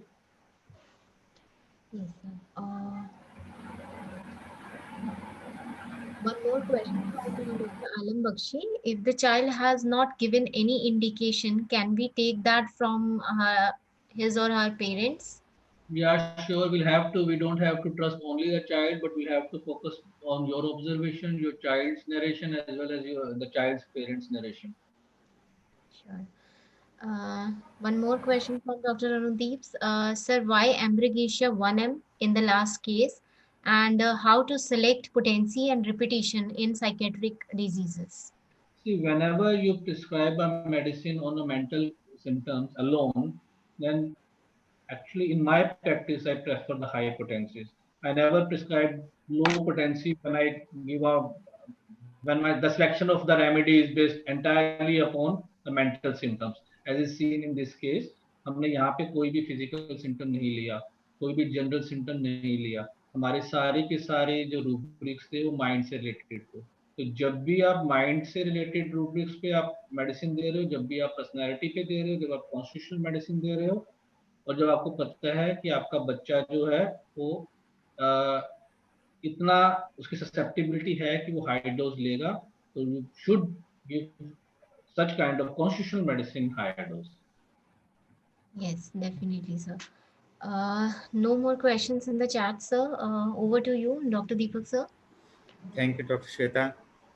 जैसा कि डॉक्टर नवनीत बिदानी सर ने आज हमें सिखाया कि हमें वो बात पकड़नी कि कहाँ से दिक्कत आई, मतलब बच्चा ऐसा क्यों करने लगा, जैसे बेड वेटिंग है या कोई भी नेल बाइटिंग है या कोई भी एबनॉर्मल एक्टिविटी एक पर्टिकुलर समय के बाद करने लगा। तो ऐसा हर केस में है, हर केस में हमें सिर्फ यही ऑब्जर्व करना है कि जो पैथोलॉजी है वो कहाँ से आई है, इस समय कहाँ पर है और कहाँ जाएगी। मैं अपने सभी स्टूडेंटों को यही सिखाता हूँ। डॉक्टर नवनीत ने भी आज हमें यही बताया है, और जैसे हमारे president sir doctor Y Singh ने कहा था कि ये सब कुछ पहले भी ऐसा होता आता था, लेकिन हम लोग शायद ऑब्जर्व नहीं करते थे या साइंस इसको ऑब्जर्व नहीं करती थी। लेकिन ये ब्यूटी है होम्योपैथी की। आप सोचिए कि जो भी हमने आज रूब्रिक्स पढ़े हैं, इसमें से मैक्सिमम रूब्रिक्स सब 200 साल पहले इन्वेंट हो गए थे, और ऐसा पता लग गया था कि ऐसा सब भी कुछ होता है और उनकी ये मेडिसिन है। पूरे वर्ल्ड में सिर्फ होम्योपैथिक एक ऐसा मेडिकल सिस्टम है जहां आपके फिजिकल सिम्टम्स को मेंटल सिम्टम्स के साथ मैच करके दवाई दी जाती है, वरना कोई और ऐसा मेडिकल सिस्टम नहीं है जहां पर इस तरह से कोई ट्रीटमेंट किया जाए या आपसे पूछा जाए कि बच्चा कैसे डिप्रेशन में गया या कैसे नेगेटिव फीलिंग में गया। बहुत सारे लोग हमारे पास बच्चे की ज़्यादातर यही शिकायतें लेकर के आते हैं कि ये ऐसा हो गया, वो ऐसा हो गया। कभी भी कोई पेरेंट आकर के ये नहीं बोलता कि हम ऐसे हो गए। जैसे हमारे पास एक बच्चा आया जिसको कॉन्स्टिपेशन था, सीवियर कॉन्स्टिपेशन, 8 साल का बच्चा आया। बहुत सारा लंबा ट्रीटमेंट लेकर के ऑल इंडिया मेडिकल में आप सोचिए कि उसकी कोलोनोस्कोपी तक कर दी गई कि ऐसा क्या है कि वो बच्चा कॉन्स्टिपेशन का शिकार हो गया, मोशन नहीं करता था। जब हमने सब कुछ हिस्ट्री ली तो हमने जाना कि आप ये बताओ इसको मोशन कैसे आता है, क्या इसका कोई ऐसा आपने उपाय देखा? तो उसने कहा हाँ सर, मोबाइल पे वीडियो देखता है तो मोशन चला जाता है। और ये बात उन्होंने बहुत सारे डॉक्टर्स को बताई, जिन्होंने कोलोनोस्कोपी की, जिन्होंने बहुत सारी इन्वेस्टिगेशन की, लेकिन उस चीज़ को उन्होंने नहीं पकड़ा। हमने इस चीज़ को पकड़ा और हमने बताया। फिर जब हमने हिस्ट्री ली तो हमेशा उस बच्चे को मोबाइल दिया गया जब भी वो मोशन करने के लिए बैठता था, उसको एक आदत बन गई और हमने इसी चीज़ पे काम किया और सिंपली सीना से ही ठीक हो गया, बहुत अच्छी तरह से ठीक हुआ। और ऐसे बहुत सारे केसेस हैं, मतलब अनगिनत केसेस हैं जहाँ पे होम्योपैथी में हम लोग मेंटल सिम्टम्स को अप्रोच करके या अपनी ऑब्जर्वेशन से मरीज को ठीक करते हैं, और ये सिर्फ एक होम्योपैथी कर सकती है। बाकी मैंने ऐसा कोई और मेडिकल सिस्टम नहीं देखा पूरे वर्ल्ड में जहाँ इन दोनों को कंक्लूजन निकाल करके मेडिसिन दी जाती है और मरीज को ठीक किया जाता हो। तो बहुत बहुत धन्यवाद डॉक्टर नवनीत बिदानी। अब मैं रिक्वेस्ट करूंगा अपने pattern sir doctor VP Singh sir से कि वो 2 शब्द कहें प्लीज। डॉक्टर दीपक शर्मा, आज का जो लेक्चर डॉक्टर नवनीत बिडानी आपने जो दिया है, एक्चुअली कोरोना का पूरा निचोड़ है। मैं डॉक्टर बिदानी साहब को बताना चाहूँगा, एक्चुअली मेरे पास एक सीनियर सेकेंडरी स्कूल की पीजीटी फिजिक्स आती है, काफ़ी बड़ी लेडी है और उनको नखून खाने की आदत पड़ गई। मैंने उनसे ऐसे पूछ बैठा, मेरे क्लिनिक में बैठे बैठे नखून चबा रही थी। मैंने उनसे पूछ बैठा, मगर तुम क्या बचपन से नखून खाती हो? कि नहीं सर, मैं खाती नहीं। और उन्होंने फिर थोड़ी देर बाद, उन्हें पता ही नहीं रहता नखून खा रही है वो। तो उसमें वो that was the bad effect या post cases of the corona. मैंने तो डॉक्टर साहब इसमें से नहीं, लेकिन नाइट्रिक एसिड मैंने उसको दिया और उसमें वो बताने कुछ और आई थी कि उसको छोटे छोटे वार्ड्स थे, उसके वार्ड्स भी खत्म हो गए और उसके ऑटोमेटिकली नखून खाने की टेंडेंसी खत्म हो गई। तो नाइट्रिक एसिड 6 ने बहुत अच्छा काम किया। और आज का जो डॉक्टर बिडानी साहब को जो लेक्चर रहा है, ये एक्चुअली आज की नीड है। बहुत केसेस हमारे पास इस तरह के हैं जो पहले नहीं थे और अब ऐसा पेशेंट्स में बच्चों जो देखने को मिल रहा है, अलॉन्ग विद देयर पेरेंट्स। तो डॉक्टर साहब बहुत बढ़िया आपका लेक्चर रहा, प्रैक्टिस के लिए बहुत ही बढ़िया रहा। और ये तो पेशेंट को इम्प्रेस करने का बहुत ही बढ़िया आज आपका लेक्चर रहा है। जितना भी आपकी अप्रिशिएट किए जाए वही कम है। बहुत अच्छा डॉक्टर साहब, बहुत बढ़िया। Thank you doctor VP Singh sir. और हमेशा डॉक्टर नवनीत बिदानी को हमने जब भी सुना है, हमेशा नई चीज़ें मिली हैं, नया कुछ सीखने को मिला है। और होम्योपैथी शायद इसलिए इसको एक अच्छा सागर माना जाता है, बहुत बड़ा सागर, जहाँ पे हम जितना भी पढ़ते रहें, जितना भी अगर हम शायद रोज़ भी ऐसे ही पढ़ते रहेंगे तब भी हमें कुछ रोज़ मिलता ही रहेगा। बहुत बहुत धन्यवाद आप सभी मेंबर्स का, और उन मेंबर्स का खासकर जो लोग हमसे आज जुड़े हैं डॉक्टर नवनीत बिदानी के साथ को ज्वाइन करने के लिए। इसमें डॉक्टर अनुदीप हैं हैदराबाद से। डॉक्टर अनुदीप, अगर आप अपना इंट्रोडक्शन देखना चाहते हैं तो प्लीज़ अपनी वीडियो ऑन कर लीजिए। ऐसे डॉक्टर राज हैं, वो भी हमारे साथ हैं, जो स्पेशली डॉक्टर नवनीत बिदानी सर आपको सुनने के लिए इन्होंने हमारे से स्पेशल रिक्वेस्ट की, हमें पेमेंट भी की और आपको सुनने के लिए। सब लोग इतने बेताब हैं, इससे पता लगता है। सो बहुत बहुत धन्यवाद। अगर डॉक्टर अनुदीप आप अपनी वीडियो ऑन कर लेंगे, अपना इंट्रोडक्शन देंगे तो बहुत अच्छा लगेगा। वरना मैं रिक्वेस्ट करूंगा हमारे president doctor Y Singh sir से कि वो प्लीज़ वोट ऑफ थैंक्स कहें। आज का लेक्चर डॉक्टर नवनीत बिदानी बहुत ही बढ़िया रहा, बहुत वंडरफुल लेक्चर, और हम उम्मीद करेंगे कि हमारे सभी डॉक्टर्स का बहुत फायदा उठाएंगे। बहुत बहुत धन्यवाद आपका। थैंक यू और सर। आज सारे मेंबर्स का धन्यवाद, डॉक्टर दीपक शर्मा, डॉक्टर श्वेता सिंह और पूरी टीम का बहुत बहुत धन्यवाद जो उसको ऑर्गेनाइज करते हैं सबके सहयोग के साथ। Thank you very much. Thank you sir. Doctor Navneet, हमारी तरफ से, हमारे प्रेसिडेंट सर की तरफ से और दिल्ली होम्योपैथी मेडिकल एसोसिएशन के लिए की तरफ से आपके सर्टिफिकेट है। हालांकि हम इसको आपको ईमेल भी करेंगे, व्हाट्सएप भी करेंगे, और अगर हो सका तो हम आपको फिजिकल कॉपी भी भेजेंगे। सो बहुत बहुत धन्यवाद हमारी पूरी एसोसिएशन की तरफ से, सभी मेंबर्स की तरफ से, और जो लोग आज नए जुड़े हैं उन सब की तरफ से आपका बहुत बहुत धन्यवाद कि आपने हमारे लिए टाइम निकाला और हमें ऐसा ज्ञान दिया जिसके जिसके जिसके लिए हम शायद थोड़े वंचित थे। सो आपने जितनी भी मेडिसिन बताई वो बहुत ही काबिल तारीफ थी, और इन सब चीज़ों को पकड़ना एक्चुअली एक होम्योपैथ की जिम्मेदारी है। ऑब्जर्वेशन करें, हमेशा पढ़े। कभी कभी हम लोग सोचते हैं कि जो मेडिसिन है एनाकार्डियम सिर्फ वीक मेमोरी के लिए है, या बेड वेटिंग हो रही है तो हम इसको सिर्फ क्रियोजोट दे दें या कोई और सिंपल मेडिसिन दे दें। लेकिन जब तक हम लोग ये नहीं समझेंगे कि एक्चुअल में क्या हुआ है, तब तक शायद केस की ओर की तरफ नहीं जाएगा, पैलिएशन की तरफ चला जाए। या हो सकता है कि वो ठीक हो जाए, आपकी तारीफ करे, आपको अच्छा सा एक कोई गिफ्ट दे जाए, लेकिन क्योर करने की जिम्मेदारी एक्चुअली जब ही है जब हम लोग उसको पूरी अच्छी तरह से समझें। So thank you so much doctor Navneet Bidani. Doctor Shweta, आप कुछ कहना चाह रही हैं? Yes, sir. We have a few more questions in the chat box. If you don't mind, sir, can we ask? गया मैं या please. From Dr. Monica Chavra, do you repertorize every case of depression, even if some physical anomaly is strong and does not indicate in repertory that particular medicine after repertorizing? No, it's not with each and every case. Actually, it depends upon the case.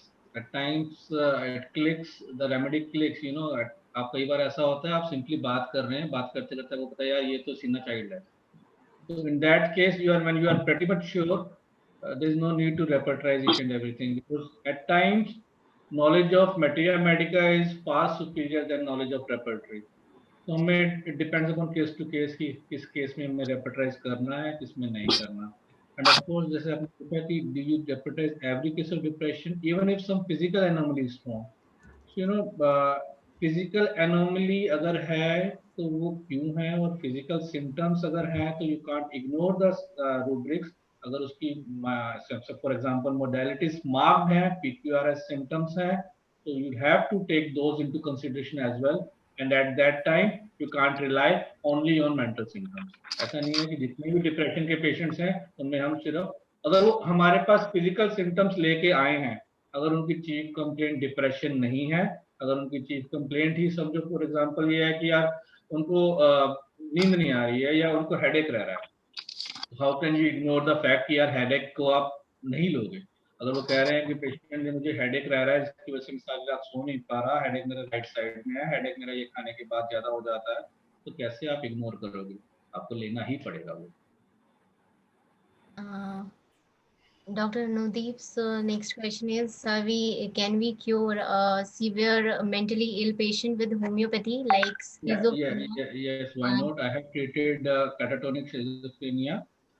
So yes, if I point towards your question, that's like schizophrenia. Yes, even I have treated schizophrenia, a couple of patients. That's all, sir. Thank you so much for answering all the questions so patiently, and the wonderful webinar, sir. Thank you sir, thank you so much, thank you doctor Shweta. मैं सभी member से request करता हूं कि please जो भी आपके questions हैं वो वोट ऑफ थैंक्स से पहले कर लीजिए, क्योंकि वोट ऑफ थैंक्स के बाद मीटिंग चालू रखना थोड़ा अच्छा नहीं लगता। ये एक परंपरा है कि वोट ऑफ थैंक्स के बाद हमें मीटिंग एंड करनी पड़ती है। फिर भी डॉक्टर नवनीत बिदानी बहुत अच्छे हैं कि उन्होंने हमारे सभी क्वेश्चंस का जवाब दिया। सो बहुत बहुत धन्यवाद हमारी पूरी टीम की तरफ से, पूरी एसोसिएशन की तरफ से, सभी मेंबर्स की तरफ से बहुत बहुत धन्यवाद डॉक्टर नवनीत बिदानी। मैं चाहता हूं कि डॉक्टर वाई सिंह सर, हमारे प्रेसिडेंट सर, हमें आज्ञा दें। ठीक है, आप करिए बंद। ठीक है सर, थैंक यू। किसी का कोई क्वेश्चन नहीं है, सब कुछ है, ठीक है। सभी लोगों को नमस्कार। नमस्कार। Thank you.